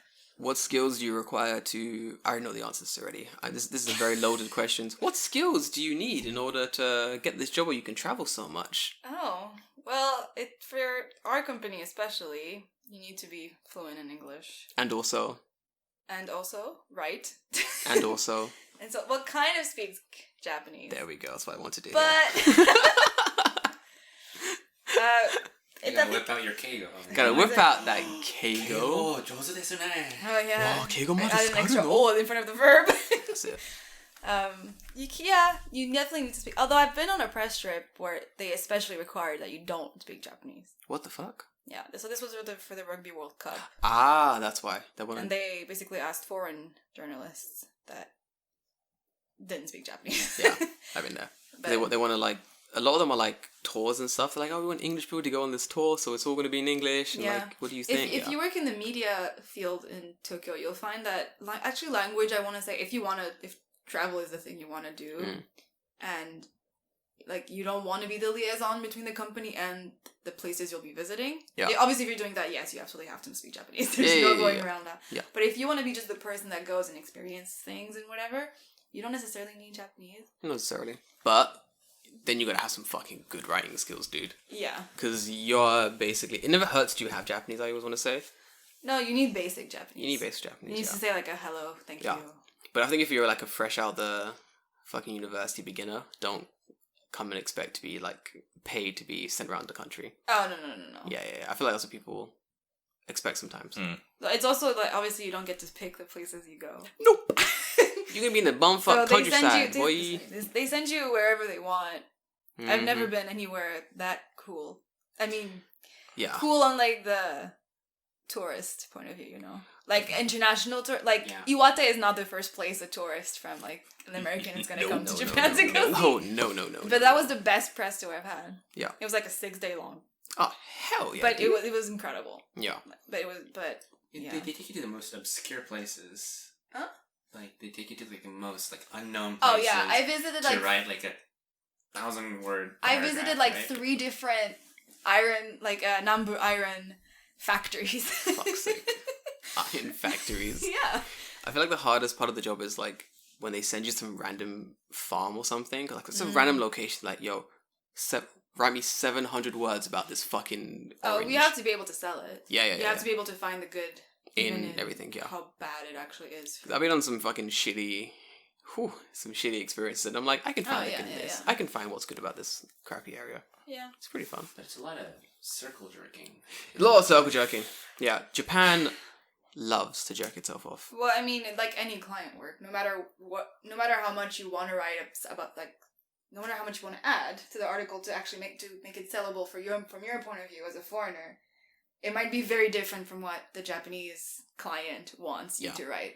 Sometimes often they'll ask you to write something extremely specific, even though it's of no value whatsoever to foreigners. Outside. Yeah. Right? Tourists. Like, you'll be like, no, write that Japanese fucking senbei is the most crunchy of all. And you're like, but no one cares. But but it's the most crunchy. You're like, fuck, okay, fuck. I'll write it. Leave me alone. Like, there's a lot of that. You learn to just be like, You just learn to include it and just do whatever. Yeah. Make it fit. The final little sentence, Japanese senbei, the crunchiest in the world. Yeah. Nice. That's pretty much it. Yeah. So actually, I have questions for both of you. I think I'll know your answer, Jordan, but I'm curious to hear Lisandra's answer. How are you sourcing your articles that you want to write? Say it's like a personal article you want to write. Like what are you looking for? What are you doing to find what it is you want to write about? Is it just something you like, or this person's interesting, so I want to talk to them if they have time, or what's that process? We have a lot of flexibility. Yeah. Actually. So it's kind of just if I want to write about that, I can. If I think this person's interesting. Well, now we have like this pitch system, so now we actually have to talk to our editors to see if they think it's worth pursuing before we actually put all of our time in it, and then they tell us that it's a shit article.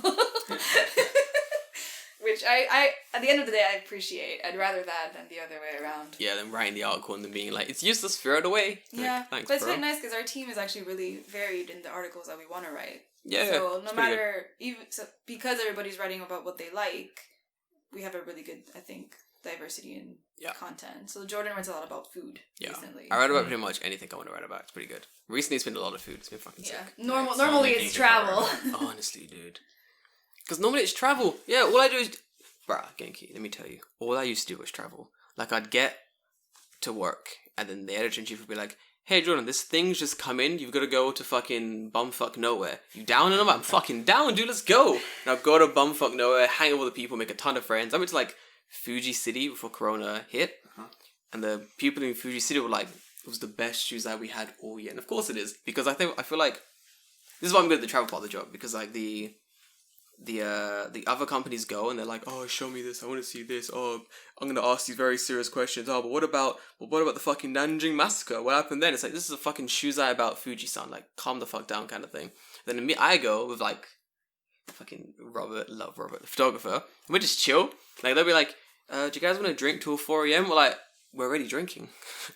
Let's go. Like, that was the shuzai. It was like, kashak, I'm prepared, let's go. Like, that's what the shuzais were when I go. I very quickly make friends with everyone and we just drink for like a few days. It's fucking sick. And then I write an article. It's fucking sick. Yeah. I miss traveling, dude. We'll come back. It'll come back. Hopefully soon, honestly. But yeah, what else do we do when we have to write articles? Pretty much that's it. Like, you think about things you want to write about. There's a whole like system we use. Like, is it worthwhile writing? Is it like... Can you make it relatable to people that don't necessarily live in Japan? Yeah, that's hard for me because you got to think about other people. That's always hard for me, Dave. Yeah. I just shovel my ideas into Lisandra. Oh my god. Do you? Yeah. Nice. I gotta get a Genki, man. Fuck. Like, Write this. I would like to do writing, honestly, but it's just I think for me personally, I'd have a hard time sourcing like articles. Like, oh, what do I want to write about this week? Especially if it's on like a time limit, right? Because you have to put out an issue every X amount of time, right? Yeah. So if I'm just sitting at my desk every day and be like, I have no idea what the fuck I want to write about. But you definitely have those times. Yeah. You have those days where I just don't feel like I just don't feel inspired to do anything. Yeah. In those days, unfortunately, you have to plan for those days, right? Yeah. So, and then, but the thing about me and Jordan is we also do other things that don't necessarily have to do with writing. So we actually have our hands full with. So we can do other stuff. It's not just we have to sit and look at our screen and wait until inspiration. I mean, not literally, obviously, but falls on you. There are days when I'm sat at my desk just like I don't care. Like I can't write this fucking article. I've had articles where I started and midway through the article I'm like, this is a shit topic. I've done that and I've just deleted the whole thing. Hate it. And I've messaged like manager and been like, yeah, I'm stopping this article. They're like, why? And I'm like, the topic's shit. I don't care anymore. And they're like, oh, fair enough. Is normally so it's pretty good. It's pretty flexible. It's fun times. I'll definitely suggest if anyone who's really coming to Japan. Cool. Yeah, definitely. Nice. Hey guys, any plugs? Any last words? Anything you want to say to our humble and beautiful listeners? You beautiful bastards. Well, thanks for having us. Thanks for having us. Bless, Yeah, look at of them. course. So kind. It's been fun. I'm glad. Hope you guys enjoyed it. Yeah. I mean, I'm not really as much on social media as Jordan is, so That's what I do. I'm not gonna plug my own account. I don't think it's worth it'll be in the show notes. It'll be in the show notes. Guys, you can find out everyone in the show notes. As always, I've been Afro in Japan. This has been Tokyo Fresh. We have David, Lisandra, Genki. Thank you so much for coming on. You guys have been wonderful for a topic. It's been great fun. Yeah. We'll have you guys been... It's really fun. Tell them again soon sometime. Yeah. And we'll see the rest of you next week. See you!